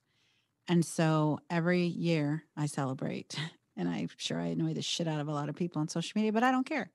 I celebrate every day I wake up. I'm like so full of gratitude, but I hesitate I'm actually hosting a celebratory benefit, like a dance party type thing, right? And it's going to benefit my nonprofit, but it's a celebration of my 10 years, making it to 10 years from data diagnosis. But Beautiful.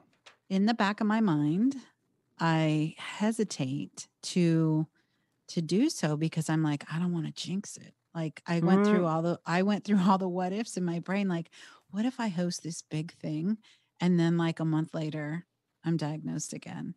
And then I went, okay, well, what if you had one hell of a party? So again, perspective is everything is my lifestyle. So I acknowledge it. It's a reality in my world that it could happen. Am I putting negative into the world? No, no, no, I'm not. But it's always in the back of my mind. It's always in the back of my mind. Yeah. Yeah. My son's mom, we split up in 2010, or she had the conversation with me. There was a lot of tough years, but we're super close now. I just house sat for her and her husband for like 10 days while they were out of town. Took care of their Nice. dogs, and like I love them. They're wonderful. Yeah. And that took a huge amount of work and perhaps a little luck too, Mm-hmm. She's the one who says to me, she's like, notice that you are careful about what you think and do because you're wondering how it'll affect the future. She's like, you're kind of creating the future. She didn't say kind of. She's like, you're create. That's the future you're creating. That's the future you're living into. That worry is literally the future you're living into. I was like, wow, that is so in my bones, waiting for the other shoe to drop. Mm-hmm. There's a lack of trust there. It's just like, I don't want to jinx it. Do you think it's part of how we grew up having difficult situations and being survivors, whether we wanted to or not, way before cancer came, right? Do you think that plays into that? Like I feel like for me, I'm I'm not living in what if land, but I'm always got a plan B. I'm always, well, this is my goal and this is what I'm going to work towards. But if that doesn't work, I'm going to pivot over here and do this. Like, I don't know. I feel like that's sort of my default thinking. And I don't let it run my day to day life, but it's always there, even with relationships. I always have this like, yeah, I hope that this happens. But if in the event it doesn't, I got this and this. Like, I'm not going to fully let myself open to that, which is why I just don't do it anymore. What's it like when you pack for a trip? Well, it's funny you should mention that. I was cleaning out my closet the other day because I have a ton of clothes I don't wear. Um, and I was telling a friend of mine that I was cleaning out my closet and we were talking about where to donate these clothes. And I said, you know, what's interesting is I always have all these clothes, but when my dad was dying and I got this phone call and I had to hop on a plane, I literally grabbed a duffel bag and I shoved some essentials in it. And I lived out of that bag for 3 weeks. And when I came back, I was like, oh my God, I don't need anything else other than what was in that bag. And it was eye opening, but it's a constant management thing for me. I'm constantly cleaning out, even here at the office. I have to tell my secretary, don't save all those plastic bags. Go find someone to give them to. They can use them for poop bags or whatever. Like, no, we're not hoarding anything. It's interesting. I have learned that I don't need to bring everything I own every time I pack a suitcase. Yeah. In my backpack that I tend to take with me if I go anywhere, any distance, there's pain medication, digestive enzymes, a few different remedies, like some herbal remedies. Mm-hmm. I have a colostomy for my first surgery, so there's always, that's just a given. I bring have to bring some materials, some parts and pieces. I can't think of the word. Supplies. Supplies. Thank you. That's the word. But sometimes I'll bring supplies. I'm like, okay, why not just tell the truth? I'll think to myself, I live 4 hours away from New York City. And after 9/11, me and a group of friends went to New York. And somebody said,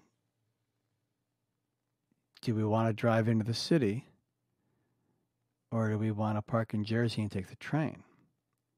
We all were on the same page. So I was like, right. Because if we drive in the city and something goes down, the bridges are going to be packed. We'll never get out and the car will be on foot. But if we park in Jersey and take the train, we can get out on foot and then get to the car.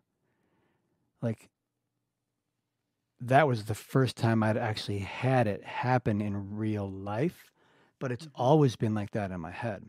Sometimes I'll pack supplies and I'll be like, I'm literally packing them for what if I get stuck up here for a month? What if the power grid goes down again, but this time they don't fix it? What if someone hacks the system? Like,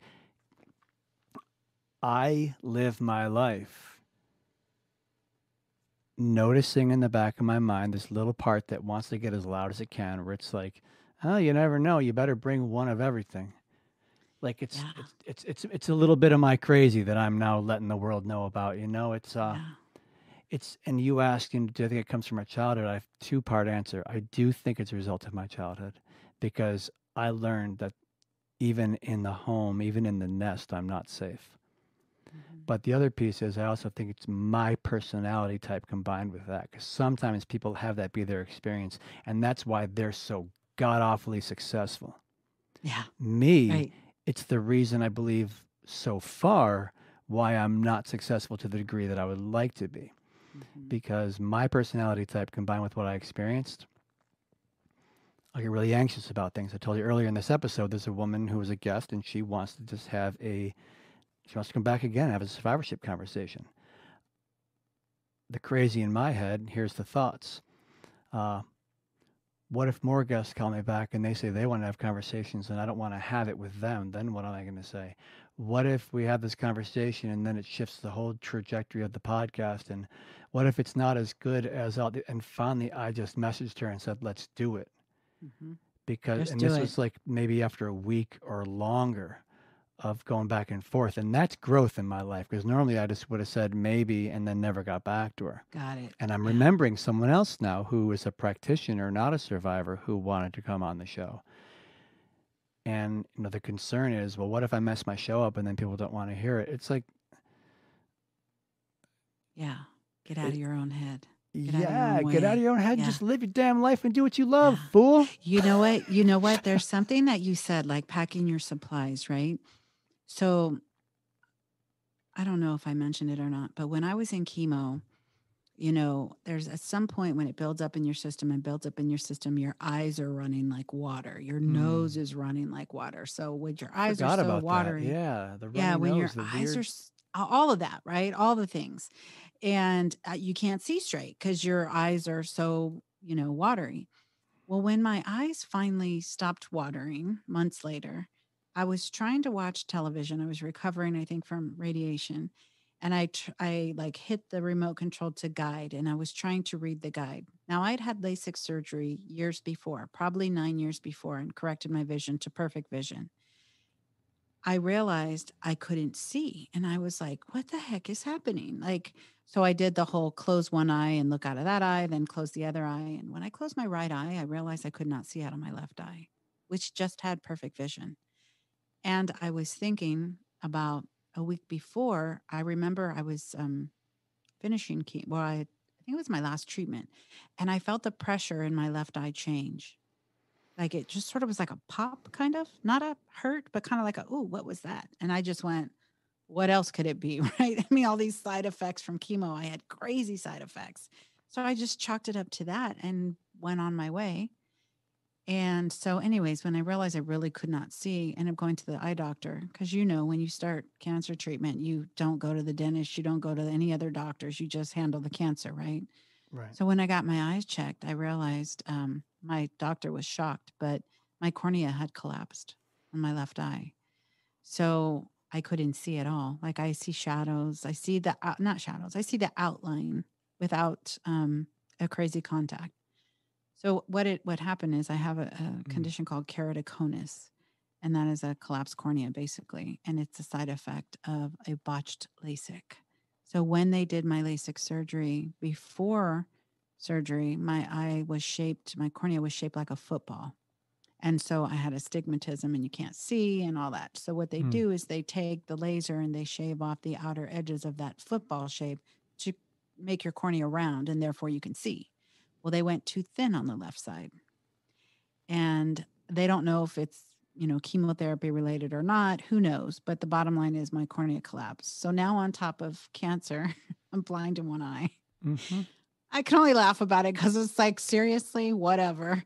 So I was fortunate enough, and even to this day, I have one specially made contact lens that fits in. It's called a scleral lens, and it helps me to see more than just your outline, but I still can't really see all the details.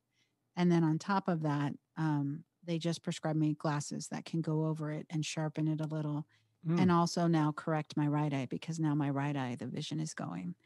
So I say all From the that to say, surgery? no, they don't know if it's surgery or just aging at this point. Who knows? I'm 50 now, You mean it's but going? It's like your vision's not as good.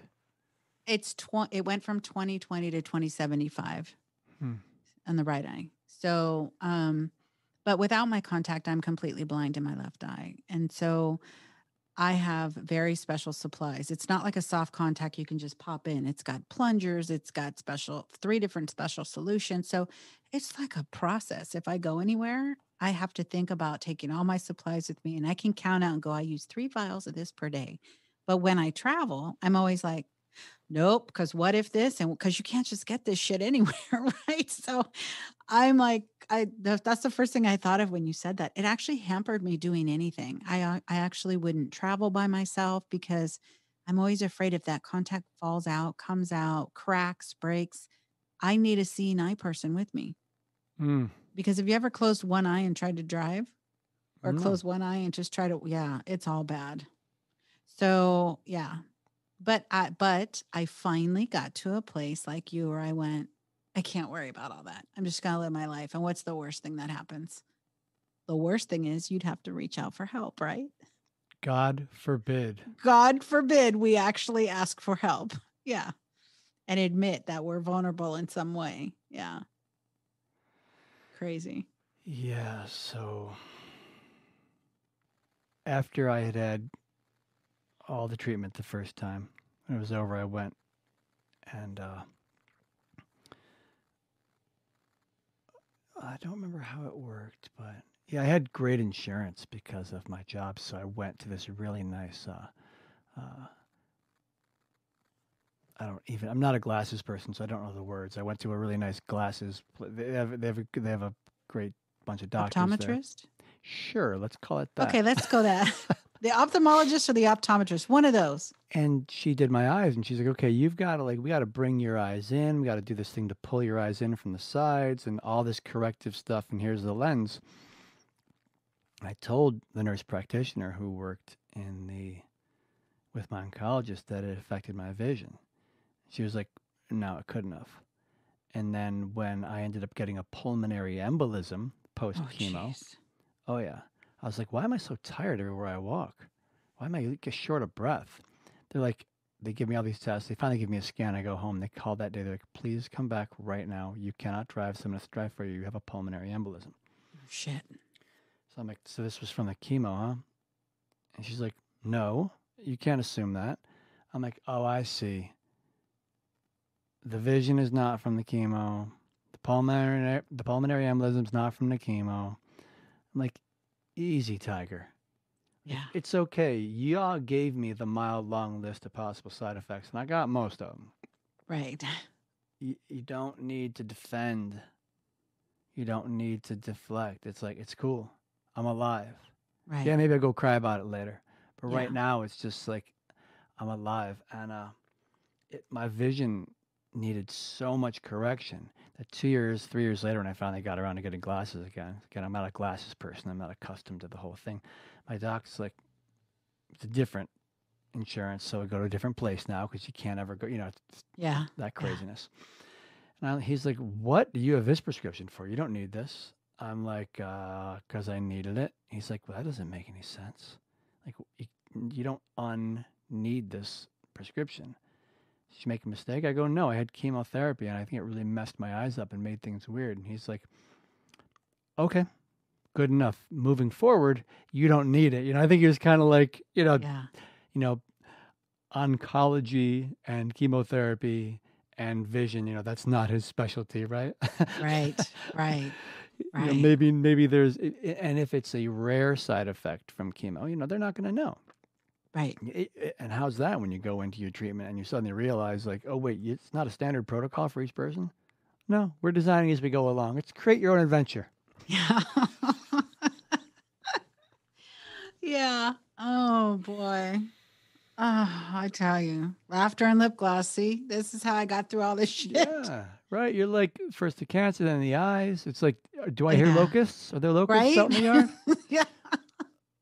Yeah. Yeah. It was debilitating for a while. I'm not going to lie. It was probably the time that I became one of the most vulnerable, because the thought was, you know what? I can live without breasts. I can live without, whatever. However, my independence would completely be stripped in my mind if I go blind. And I'm like, oh my God, what if the other eye? And it was almost as much anxiety as thinking about a recurrence of cancer.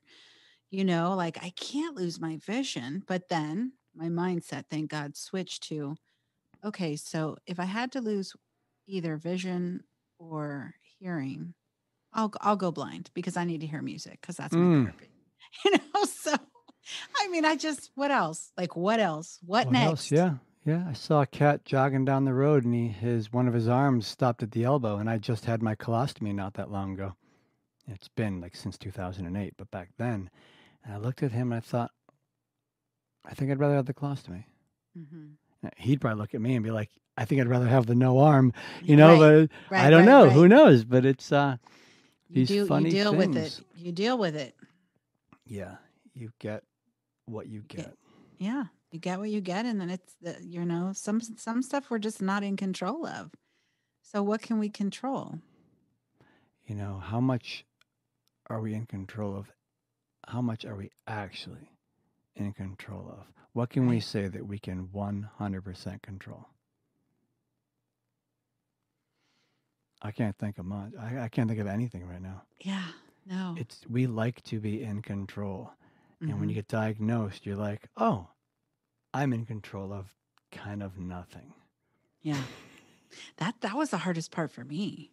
That was the hardest part for me because, like, no matter what happened, the divorce, the whatever, the single motherhood, like, it didn't matter. Like, I was in control, right? And then you're given this diagnosis and you get put in this chair and all of a sudden they're putting poison in your veins and you're like, this is not happening and I have no control.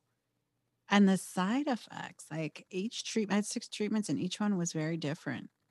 Each one was very, the first one just knocked me on my ass. Like, and then I realized in retrospect, I was like, oh, I couldn't swallow. Oh, my throat was swelling. Oh my gosh. And I didn't tell anybody because what happened is I got taken to chemo and then someone took me home and said, okay, are you good? And I was like, yeah, I guess. I guess. I never should have been left alone with 2 teenagers that were clueless, right? Right. So, I mean, and then the second one, I remember feeling like, oh, that was pretty good. And then the third one, I had this random side effect that was I was numb from, I never had neuropathy in my hands or feet, thank God, because I still was running to basketball games and typing all day long. So I needed the hands and feet to work. But I went numb from like my belly button down to my knees. Let that sink in. And I'm drinking all this water, all this water, all this water to flush the chemo. And I'm like, I must have to pee by now, but I don't feel it. So let me go and hit on the toilet and see what happens. And I would only know that I was done when I could hear it stop. And I was like, okay, I guess I'm done. It was crazy. And that happened twice. And then I think chemo treatment 5, which was when I wanted to quit, I felt like I had ants in my head. Do you remember the old commercial back in the day when they were like, there was like an egg frying and it said something like, this is your brain on drugs. And this is your brain on drugs. Like that's what my head felt like. It was like it had gone to sleep. And I was telling my oncologist, I was like, Dr. Ruby, I feel like there's a million ants in my head. She was like, well, that's a side effect I haven't heard of before. I'm like, I think you're frying my brain. Like literally chemo is frying my brain. I still think that to this day. Like my cognitive skills are shot. I mean, my chemo brain is real. But yeah, so, you know, but what are you going to do? You're out of control and all you can do is kind of ride that wave. Yeah. These are the cards I've been dealt. Mm-hmm.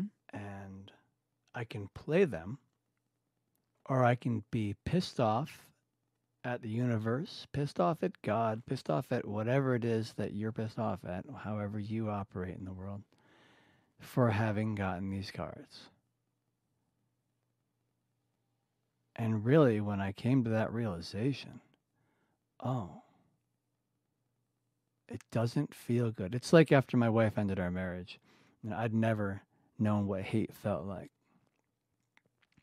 And when I was a kid, I'd say, I hate my brother. And my mom's like, you don't know nothing about the word. You don't know. She would never say that. She said, you don't know anything about the word hate. You've got to love someone dearly before you can know hate. She's like, that's a word you shouldn't even be using. Well, I felt hatred. And I don't feel it now. And it was when I realized that I don't want to feel this. I don't want to feel this. Well, how do I make this go away? I called my buddy. I go, let's go out for a drink. I go, what does forgiveness mean? The hell does that even mean? He's like, it's giving up the right to resent another person. Mm-hmm. And so that's a whole conversation. But I wrote this tune. And I'll just sing you the opener, which says it all. It's like you were easy to love, now you're hell to hate, since you turned round and walked out that door. So I'm just gonna keep on hating you until I don't love you no more. Yeah. And just...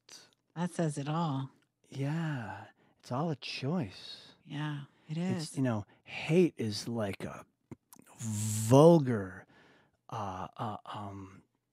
toxic,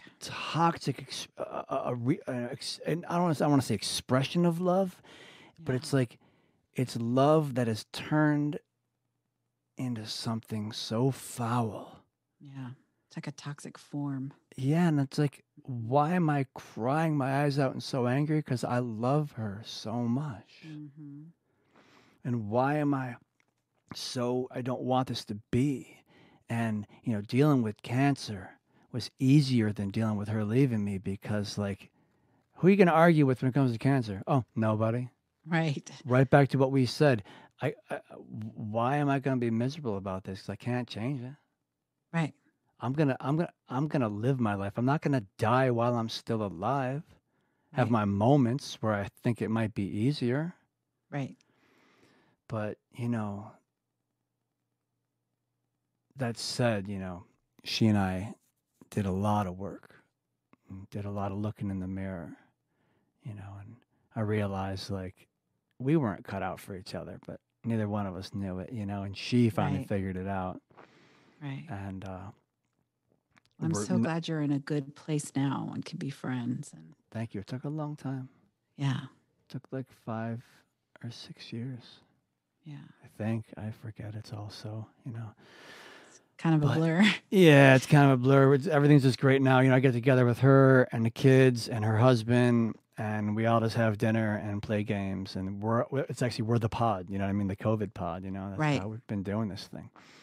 And but my whole point was like, your eyes get messed up. We all have chemo brain.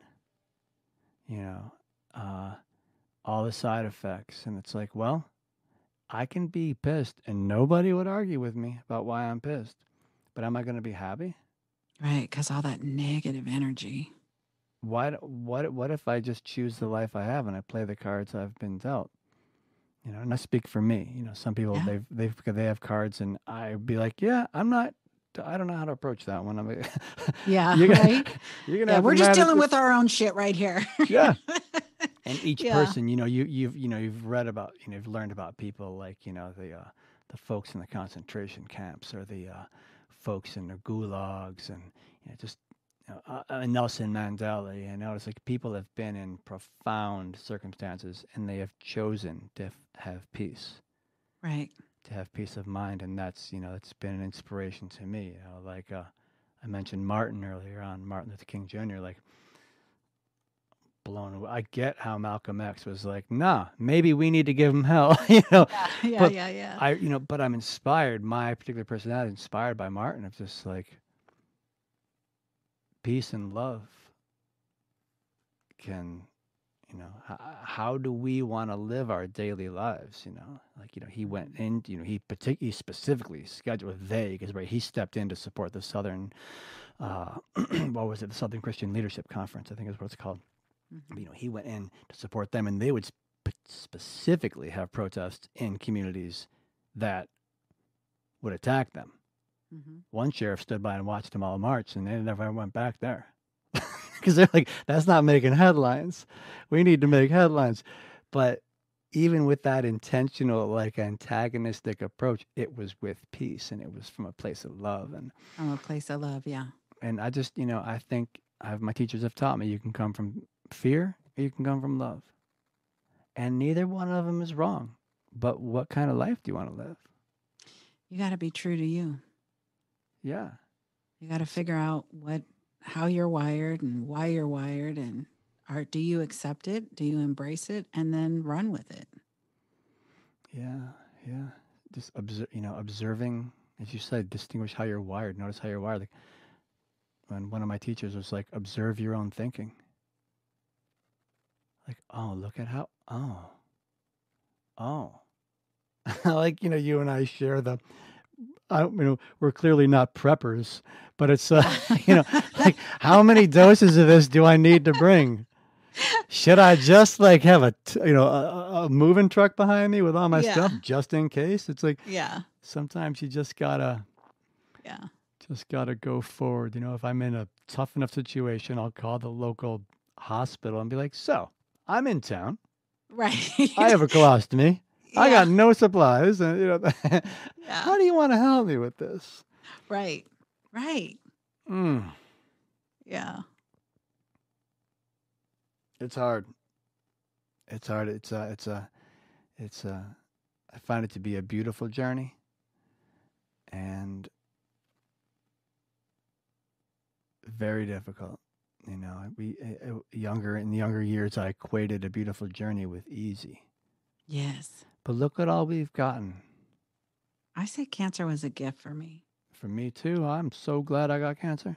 Cancer really, really saved my life. It really did. Ah, yay. Say more about that. Yeah, it You kind of did. have, but say a little more. Well, so there, I'll share this story, and this kind of sums it up. About 2 years ago, I was here in my office at the Care Project, and one of my friends, who's like a mentor to me in the business and nonprofit world specifically, he happens to be a public speaker, a brilliant one. And I was telling him, we were talking about building the Care Project and ultimately what do I want? And I said, hey, look, I still work full time, try to run the Care Project. I didn't know about that I was going to be doing a podcast. I didn't know the book was coming yet. And I just said, I really want to grow the Care Project in a way that I can hire an executive director, step away from the day to day grind, and just be sitting on the board and make sure that, the mission stays the mission as the founder, but not be in the thick of it because I want to go out and share my story with young people, like maybe high school seniors through college. And he goes, oh, your breast cancer story? And I said, oh, God, no. I have so much more of a story before that. Breast cancer was just the final straw, basically, right? And he's like, oh, you could totally do that. And I was like, my default thinking, who am I to do that? Right? Who am I to do that? I'm not college educated. I'm not smart enough. I'm not good enough. Where would I fit in? Like in the likes of, professional speakers like him, I was like, there's no way. And he was like, you're going to do that. You could totally do that. And I'm like, this is why I told him, I go, get the fuck out of my office. And I swung around. He laughs at me, because Yeah. like he never curses and I curse like a sailor. So I flip around to my computer and I check my email. And I am not even kidding you. There was an email from UC Riverside, a group on campus had found me online. I don't know what they Googled. And they asked me to be their keynote speaker at their annual conference. And I said, oh, funny God, that is not what I had in mind. I'm not ready. What are you talking about? So I responded right away. Kind of like your guest asking you to come back and do that show. And you're like, oh, screw it. Let's just do it. And I said, okay, I'm not a public speaker.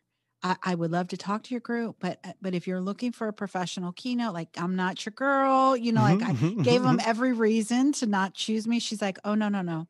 We Googled you. We saw you got this Latina of Influence Award from the Hispanic Lifestyle back whenever it was.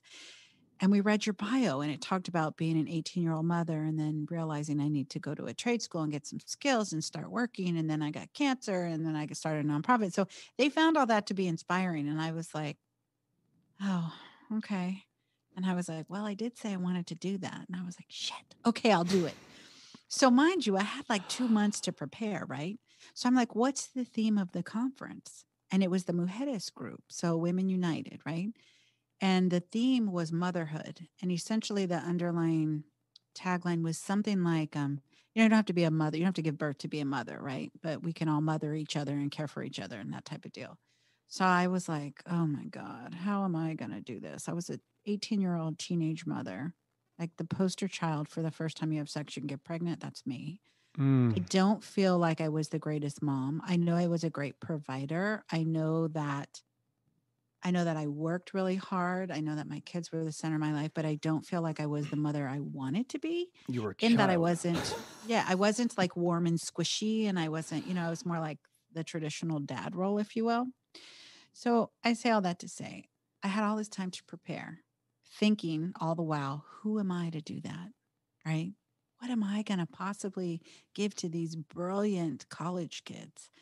I've never even set foot on a college campus other than to go to a basketball game. So I take myself to Texas from California by myself without a seeing eye person. I take all my extra supplies for my eye.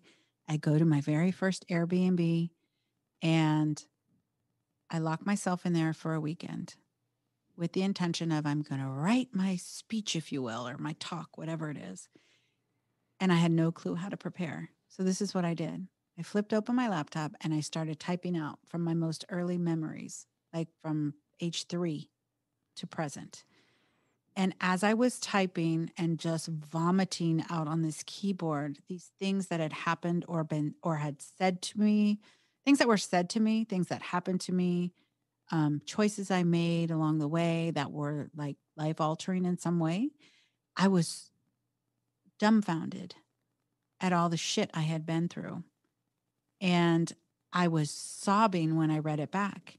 And yet it was tears of like grief and sorrow for that small child or young teen. But then it went into, oh my God, I get it now. That's why I do that. Oh my God, that's why I chose that kind of man. Oh my God, that's why I allowed that behavior. And I had all these like epiphanies. And I was like, oh my gosh, if I had to sum up what I just spilled out about my life, it's this or not over, it's this, just chemo brain, recurring theme, right? Recurring theme of you're not good enough, you're not smart enough, you don't fit in, Mm-hmm. right? So, just one little example of that was there was a time where my parents divorced when I was young. My dad ended up, um, my mom ended up remarrying a while later and had a set of twins who I adore. My baby brothers are like 8 years younger. Mm. But when I was about 14 or 15, typical teenager, I just stayed in my room. I didn't want to be with the family. I didn't want to be bothered. And I remember my mom and my stepdad saying, come out here and be with the family, do it. And I was just like, whatever. Like, no, I don't want to. And they kind of forced me into having this heart to heart conversation. And I finally got vulnerable and I just said, if you really want to know, I don't feel like I fit in this household. I don't feel like I fit in here. And I don't feel like I fit in at my dad's because it was like my dad and my brother against the world and two very different areas of California, two very different lifestyles, two very different everything. And I just didn't feel like I fit in either household, yet both were my parents and I loved them, and I knew they had to love me. I was their child, right? But I also knew I wasn't like their ideal child, so to speak. And that's a whole other episode. But in that moment, when I said to my mom, I don't feel like I fit in here, she said to me, well, Carrie, you have to understand that you and your dad and Steve were part of my first family, and Bruce and the twins are now my new family. And so you might feel a certain type of way. Now, to me, as a 14-year-old or however old I was, maybe 15, that was confirmation that I didn't fit in. Right. That's just one thing. There's other things that I could share, but we'd be here all day.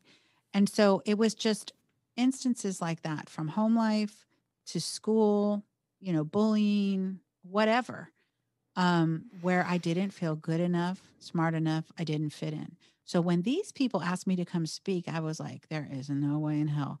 But I thought to myself, when I looked back at it and I saw that recurring theme, I thought, how many of us feel that way? Whether we're college educated or not, right? Right. So I went there. I had very few notes. I stood up on that stage in that lecture hall and I spoke my truth with about 10 of my best girlfriends there and my youngest daughter, who had not heard half of these stories. Mm. And I shared these things. And when I looked up, there was audible gasps at time. There was tears in the audience. And when I was finished, the last thing I said was, I shared the story about how ironic it was that I was asked to come speak on the topic of motherhood when I felt like such a failure and I dreaded Mother's Day. Every day I dread Mother's Day. It's the hardest day of the year for me. Oh. In part, it was because I didn't have the greatest relationship with my mom. And in the other part, which I think was more painful, is that I felt like I failed my kids Okay. in that I wasn't that warm, squishy mom. I was that hard mom, rah, rah, rah, right? Um, out of survival, right? So when I shared that, I gave myself grace that I would have given someone else.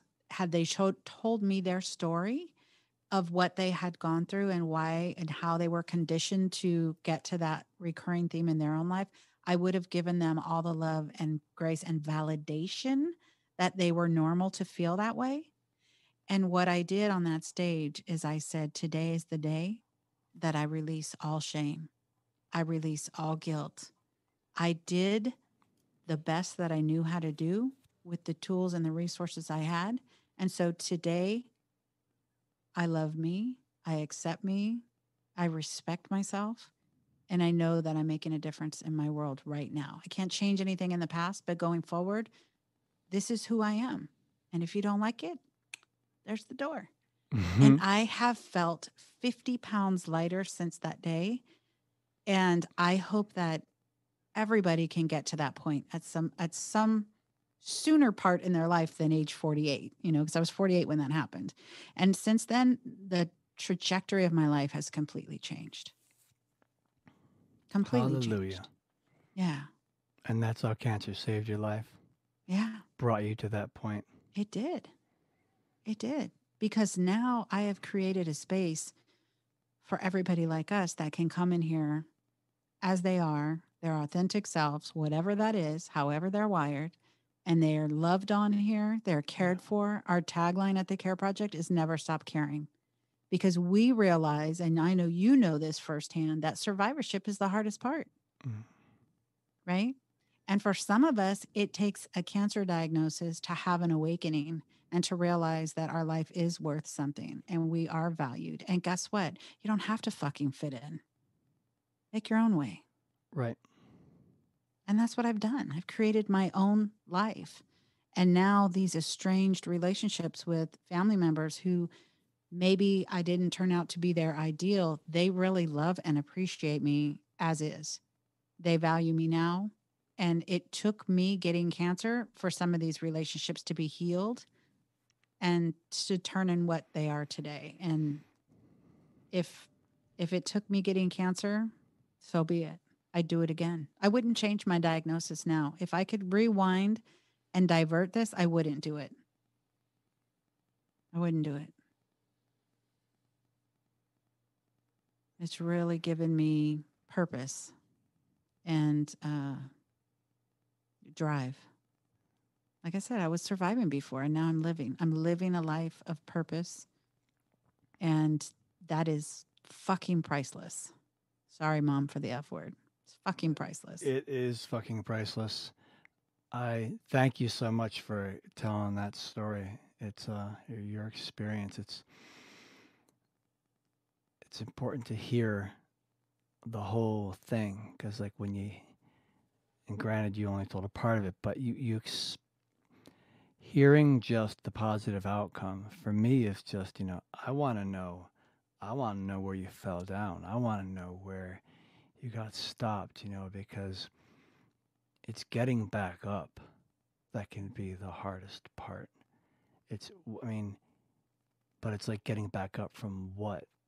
And it's like, okay, wow, you really, like, were handed a series of experiences where you had to finally realize, like, I'm going to speak for me. When I was like 49, that's when I looked back at the traumas of my childhood and recognized I didn't design me. Like my therapist put it, he goes, yeah, every one of us is born into a bar fight. And then we're supposed to just be our best self. Yeah. And some people That's a hell of a way of putting it. Yeah. And I finally realized, I didn't design me. I love old Cadillacs. I had a Sedan DeVille. So let's say I'm a 1970 Sedan DeVille Cadillac. I got a shaky muffler. One of the headlights isn't so good. The wipers are not the best. And the engine does this funny thing at about 45 miles per hour. Now, here's the thing. I didn't design it. So I'm not going to be blamed for it, but I do have to be responsible for how I navigate it going down the road. And when I mess up, both my son and my stepson, they know I'm the king of apologies. I'm a passionate dude, you know what I mean? And sometimes I say something. Yeah. I'm like, oh, I'm sorry. And I was talking to my stepson years ago about apologizing. He was a teenager. I go, dude, how often do I apologize to you? And his mother couldn't keep quiet. She burst out laughing. She's like, all the time. I go, all the time. I go, and you want to know how much easier it's become? It hasn't. It's hard every time. I hate apologizing. Like if I don't apologize, then maybe you won't have noticed that I just hurt your feelings. Right. But I finally realized I didn't make me. I didn't design me. I fell into being me. Pink Floyd, 10 years have gone behind. No one told you when to run. You missed the starting gun. It's like, oh, wait a second. I'm alive. I have kids. Wait, what? Huh? Yeah. Yeah. Cancer Yeah. got me to realize there's no dress rehearsal for life. You just live. I was tormented. I'd forgotten. As you know, I'm a cancer survivorship coach, and I have a fellow coach that graduated, and we've been coaching each other every 2 weeks for the last going on 11 years now, and it's been incredible. I asked any of my classmates after graduation, anybody want to practice with each other? We just never stopped, because now we're like, Yeah. wait, we both have a fantastic coach to work with us as we find our way. And where was I going with this? I was working with her, and she said, hold up about the podcast because I was feeling good about it. I go, what's going on? She's like, do you remember when I was coaching you because you were losing your mind about how scared you were to do this, how afraid you were? You didn't know how. I said, I'm going to create a podcast, period. Had no idea how to do it. That was me. Yeah, started reaching out to folks, called my friend who's a sound man. Can I hire you to be my consultant? No, you can't, but I'll be your consultant and you can hire me for actual paid work. I want to support you, I want to get behind you on this. And thank heavens, not thank heavens, the only reason I was able to do it was because I got to the same place you did. I was like, a year prior to that, like a couple of years ago, I was 49, was when I began to realize I didn't design me. Why am I hating the part of myself that freezes sometimes? Yes. And now I'm like, sometimes I'm your fiercest advocate. Sometimes I am your fiercest advocate, Carrie, and sometimes I'm going to freeze. Yeah. I tell my boy that. Like, sometimes your dad freezes. I go, trust me, if something's ever going down, I'm not freezing. I got you. But, like, we'll be fishing, and he caught a fish last summer and we're on the boat, and I want him to stand in the sun with the sun in front of him, his back to the other, so it can be the best light. And instead of saying, could you move your body to the other side of the ship and turn around, the other side of the ship, the boat, Yeah. I go, what are you doing? Because I'm worried the fish is going to be out of water too long. What did he do? He just laughed. Oh, there's Papa freezing again. Yeah. And I told him, I go, yeah, sometimes your father's a knucklehead and I freeze. And I know you don't like it. It's not pleasant. I don't like it when I do it. And I don't like it when people do it to me. I start raising my voice because I can't think clearly. I'm like, but it's who I am. And I love you beyond words. And sometimes I'm going to mess up. And like the freedom I have in that kind of relationship to myself is what had me do this podcast. 'Cause I'm sitting here bearing my soul to the whole world. That's it. That's it. And there's something so therapeutic about it. And I learned something about myself every time. I learned something about, of course, I learned a ton about you as a guest, but like I learned something about survivorship. It takes a while for you and I to get to know each other, to find our groove, and then we kind of fall into something like we have, and then the real stuff starts coming out. That's it's so important to me that however I expose myself, because I mean, gosh, if you want to see my list of flaws, this is no, it's not episode anything. It's podcast number 37. So when it finally comes out, I'll have done 20 more, but it's listening to the first 37 episodes. You want to hear my flaws? My goodness, you better get a notebook and a few pens. You're going to run out of ink, And now I just get like, yeah, you and everybody else, buddy. Yeah. Yeah. People have said that about my show too. It's like, some people who you think believe in you, and then you tell them, yeah, I'm going to do this podcast. And they're like, oh, you're going to be a guest? No, I'm going to host my own show. You are? Yeah. Well, what are you going to talk about? I guess you'll have to listen and find out. But I've had a few people come to me who were a little bit leery in the beginning and wondering how and why and who am I to do that, and come back and say, oh my gosh, I love your show. You seem so comfortable, like you were born to do that. Mm. And I don't take that as like, I'm not this super eloquent person, but I think what you and I have in common is that we genuinely want to hear the stories and lives of other people.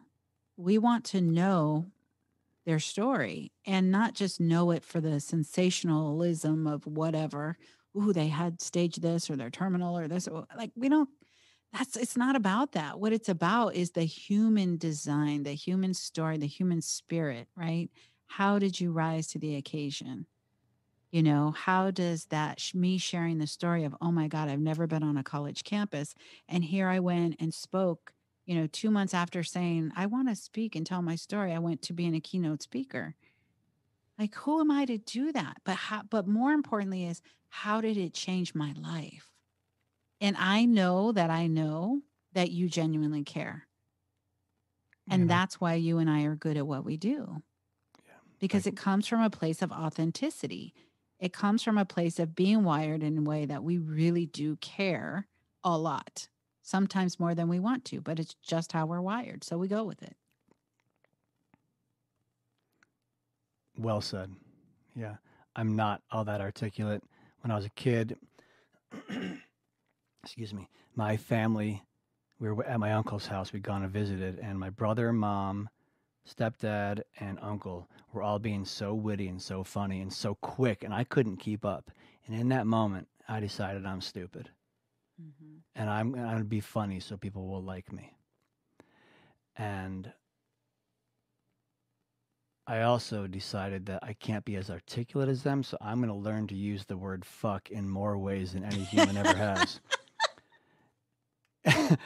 And so my vocabulary is not that broad. It's extremely limited, and it takes me far more words to say things than a lot of other folks because I don't have a great vocabulary.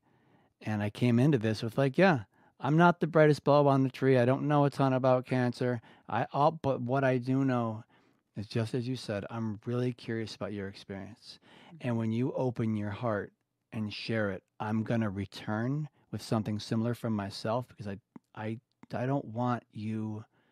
I never want a guest to be like, oh my God, what did I just say? What did I just share? I want to, 'cause I don't want to talk about myself too much, but clearly I'm not afraid to speak and tell my story. And I feel like it, I feel there's just value in, my guest hearing a similar experience.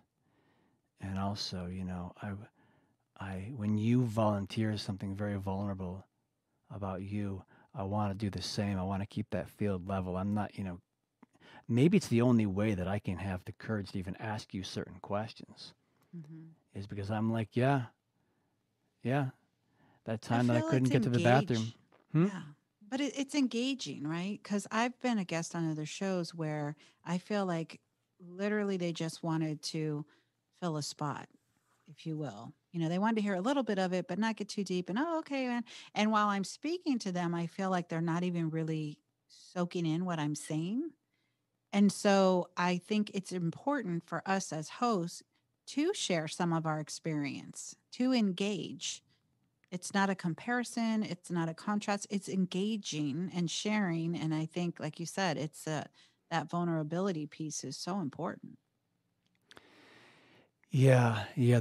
I'm really excited to listen to your show now. I can't remember if I told you this before the show or once we got rolling, but I don't listen to your episodes and I don't read much about you because I want to be as curious as the guest when they throw their earbuds in and press play. Mm-hmm. I don't know a damn thing about you except that you have a podcast and a website, or not a website, a not for profit, and you've had cancer, and you're more than willing to share it. And I'm like, tell me everything. I want to know all about it.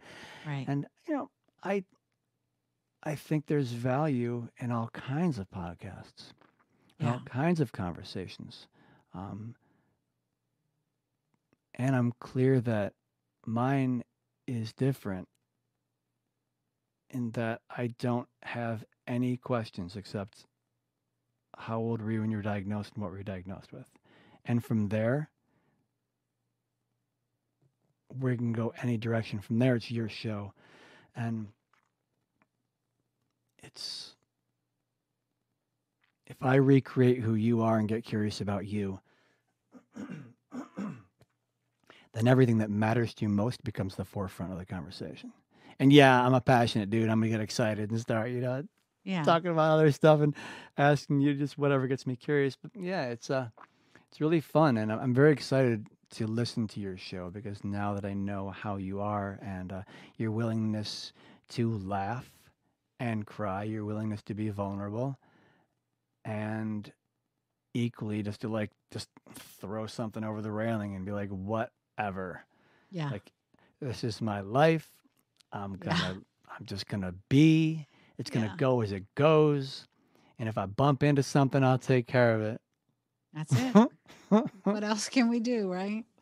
What What else else can we can do? we do? So you were That might be my new show. What else can we do? a new Yeah. show. You got another A one new now. show. I'm going to get a new show now. Oh my goodness, I'm barely keeping up with this one. And I get scared every time I come on to interview somebody. I got anxious to start it. For you, it started yesterday. And for other people, it starts, an hour before. And I don't know, but I used to do, when I would do my regular performances, like with my band or solo, I get nervous every single time before. It's just how I am, and Yeah. I'm like, go through the whole thing. But I also am an observer of. I'm also an observer of my own thinking. Yeah. And I've been doing it long enough. I'm like, oh yeah, that's happening. Oh, you again. Oh, you're chiming in to tell me that I'm going to mess this one up. And oh my gosh, what's going to happen if? It's like, thank you so much for your Yeah. contribution to the conversation, Yeah. brain. Now, why don't you Yeah. go do things like, I'll call on you when I need directions, when I need to go somewhere, when I need to find my keys. But right now, you're not helping. Yeah. Yeah. No, I get a little anxious before each recording I do as well. Um, Nothing crazy, but I think in the beginning when I started not knowing anything, Right. not having all the equipment and just literally with my laptop from work and my headset that I use for conference calls, recorded via Zoom because again it was during COVID. And the very first episode was with my friend Vern, who took care of me Yeah. when I had a near death experience after reconstruction. And he literally helped save my life. And so we talked about it. So it was emotional and it was probably the best episode to start with because I didn't have time to think about all the technical aspect. I just went with it and had a conversation, and that set the tone for all the rest. So the audio is much better as it's gone on when people are in person, obviously, Sure. or like you and I both have equipment, but um, I don't consume myself any longer with worrying about that so much. I mean, I'm there to have conversation.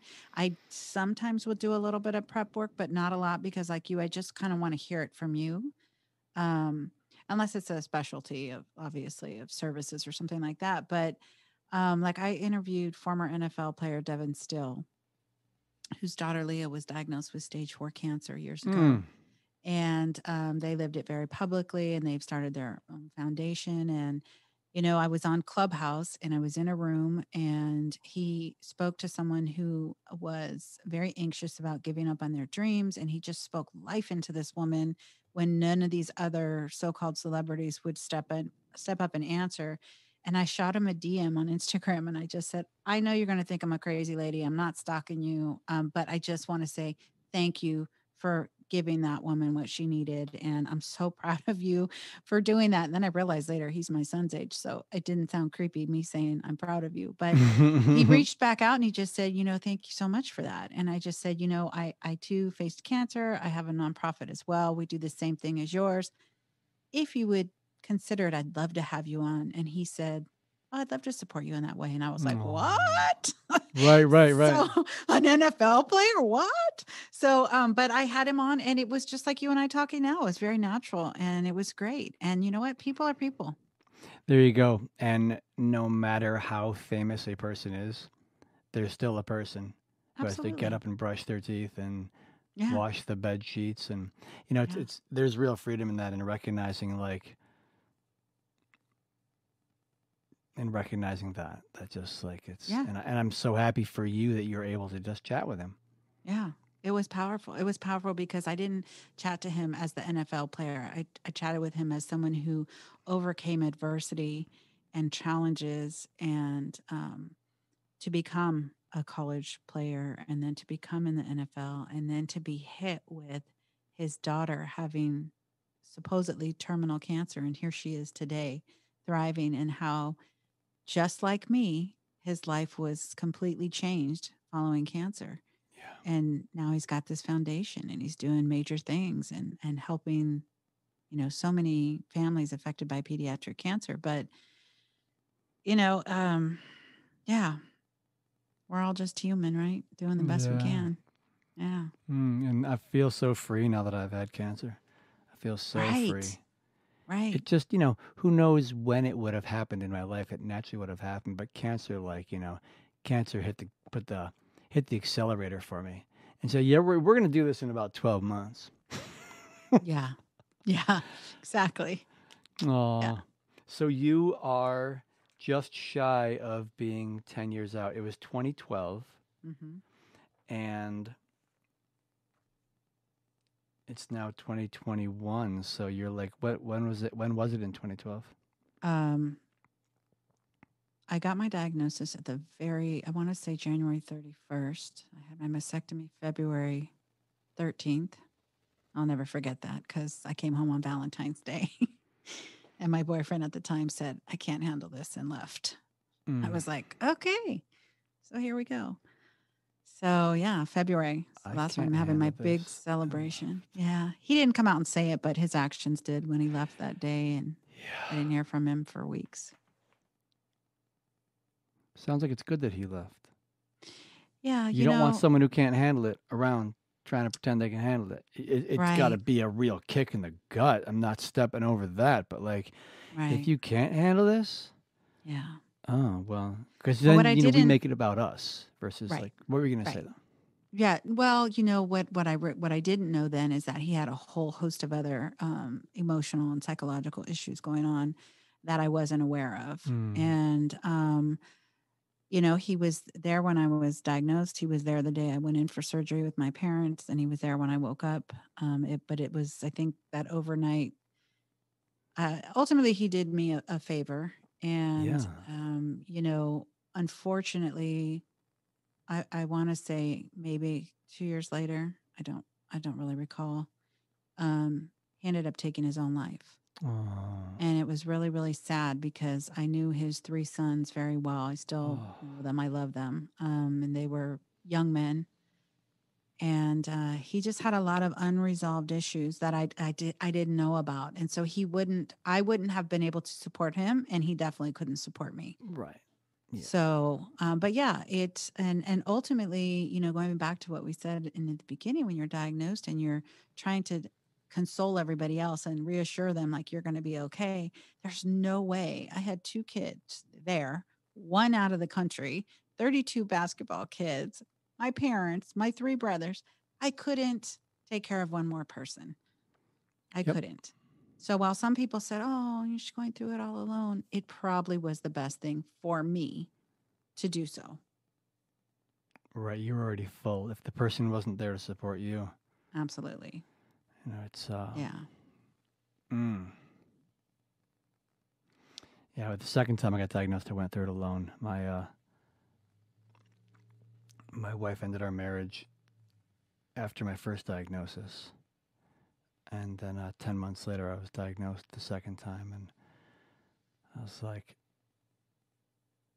okay, I actually learned how to ask for help, and I can't through this on my own. So I went to the Helping Hands website and Mhm. emailed it to all my friends and said, I'm going to be having surgery in New York City 4 hours away. If you know anybody down there, tell them to go ahead and sign up and come visit me in the hospital. It's like, almost seems like craziness, right? But I was just like, I'm really clear. This is really hard, and I don't want to be in the hospital recovering the whole time and have no one visiting me. And then once I got home, I said, will you please sign up to bring me some food or to come and see how I'm doing? Just talk with me. Right. Because I'm like, I have a kid and I have all my family who's far away. Like, I want support. Yeah. And what I would not have wanted was a person who couldn't handle it and was like, and then I'm having to deal with that. I already Right. got people in my family who are having a Right. hard time handling it. Right. And I'm like, you know, how does grief show up? Sometimes the people who that you can most count on not doing so well, or Yeah. other people's grief shows up. They're the person you can't count on, and then they show up powerfully. It's like you don't know how grief's gonna Absolutely. have you show up. So, Absolutely. man. I'm glad that he moved on. I'm so sorry for his children's loss. Oh my goodness. Yeah. But you're coming up, you're like 8 months away from being 10 years out. Yeah. That's wonderful. I look forward to hearing Yeah. about that celebration that you're having. Yeah. It's So going what to if be a I good jinx time. it? Oh my God. Yeah. I had a cancer-free roast when I was finally cancer-free. I Did had my you? friends and family just come up on stage and just shred me. Oh, I love that Because idea. yeah, all that love and support was so wonderful, and it was, just tender and heartbreaking. So when it was over, I was like, okay, I need y'all to just like, and Yeah. oh my Yeah. gosh, they were ruthless, Oh and it was man. wonderful. And I Yeah. never laughed so hard. That is an awesome idea. And I Yeah. got diagnosed again. I was like, yeah, maybe we won't have another roast after Yeah, this one. let's I just think not do that shit again. it's on YouTube. If you go to Bert Scholl and then you go to Cancer Roast, there's 3. I stopped editing the videos, and I apologize to all of you who never got put up there. But like 3 of my sister and my former wife and one of my friends. I just like it's freaking hysterical. But Oh, that's funny. yeah, it was really That's fun. great. So this has been wonderful, and I've really enjoyed getting to know you and Absolutely. Me too.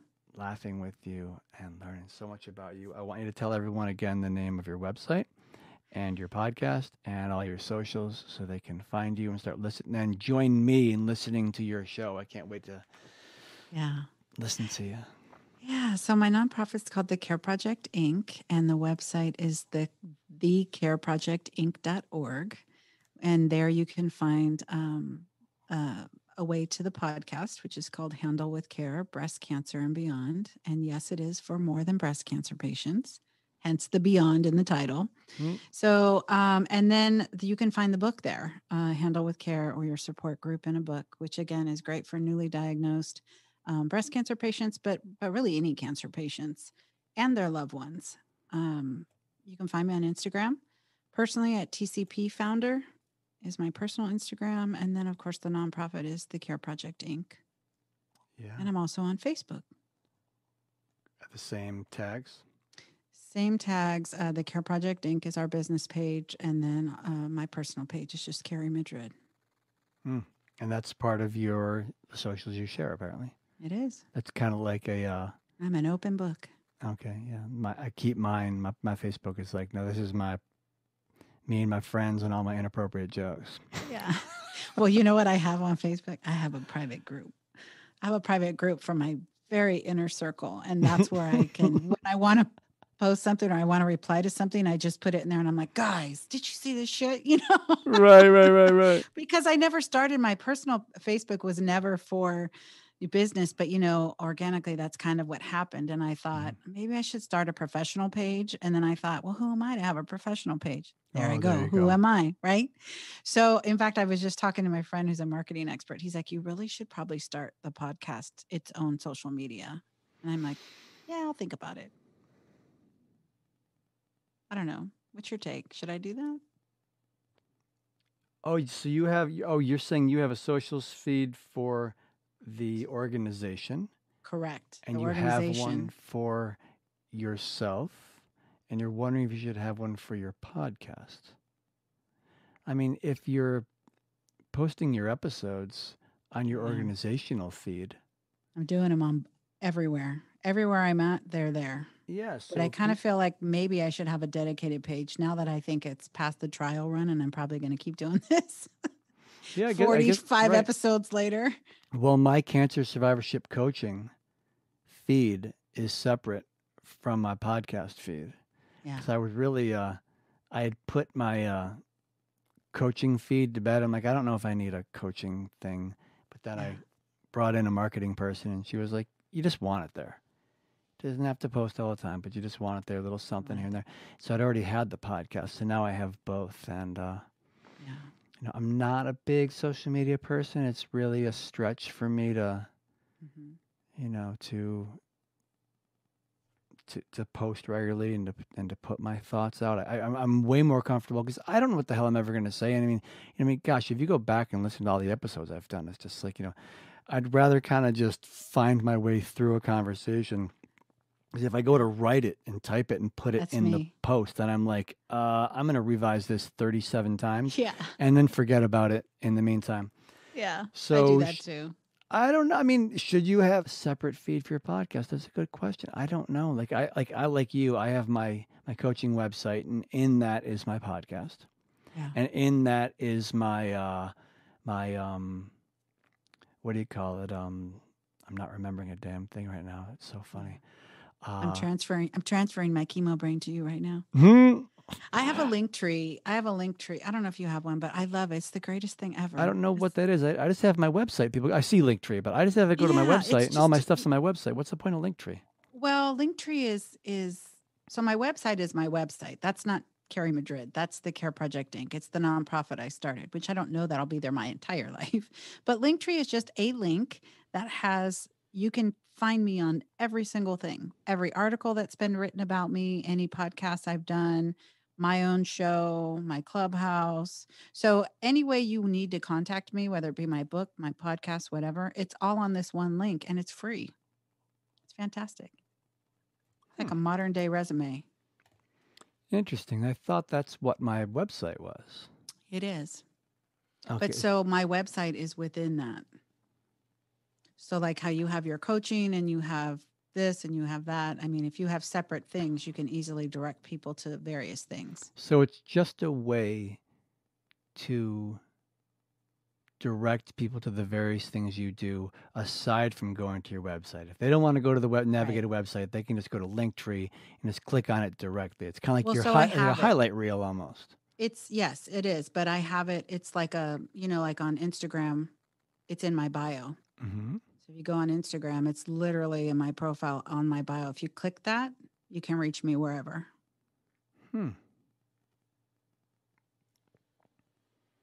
I'll have to look further into that. Yeah. Just click on mine on Instagram and then you'll see what it looks like. And I will. Yeah, I'm going to do that when we're done. The resources page, that's what I have on my website one of the pages is resources. It's just like, yeah, and I can put you all on there. I have it broken down by nationwide, and then I have it as, different states because, or, particular regions, like, awesome. Our local cancer resource centers for this region. But then some things are for the state, right? Some things are national. Well, thank you for all you do, and thank you for having me. It's really an honor to be here. When you told me that it was a long-form podcast, I was like, oh, I've heard of those, but I've never been on one. And this is so refreshing. Like we had a full-on conversation. I feel like we've had dinner. Yes, thank you. We did have dinner. Thanks. This is the best date I've had in 9 years. I loved it too. I really did. It's a super treat having you on here. Thank you so much. Absolutely. All right, bye-bye. Take care. Thank you so much for tuning in. I truly hope this podcast was of value to you. Please subscribe and let your friends and family know they can find But Seriously, the Cancer Podcast, anywhere podcasts are made available. To learn more about my cancer survivorship coaching, please go to bertschol.com. That's BERTSCHOLL.com. If you'd like to support But Seriously, the Cancer Podcast, please go to our Patreon page at patreon.com. That's patreon.com/But Seriously, the Cancer Podcast. And thank you so much for all you do. See you all in the next episode, and thank you so much for listening. The intro and outro music you hear is the creation of Saint Kid. You can find him on social media as The Saint Kid. The purpose of this podcast is to provide a platform for individuals to discuss personal experiences with a medical diagnosis. The host and guests are not medical professionals, and the podcast is not intended to provide medical advice or psychological therapy. Whenever there is a concern about mental or physical health, please consult a qualified medical professional.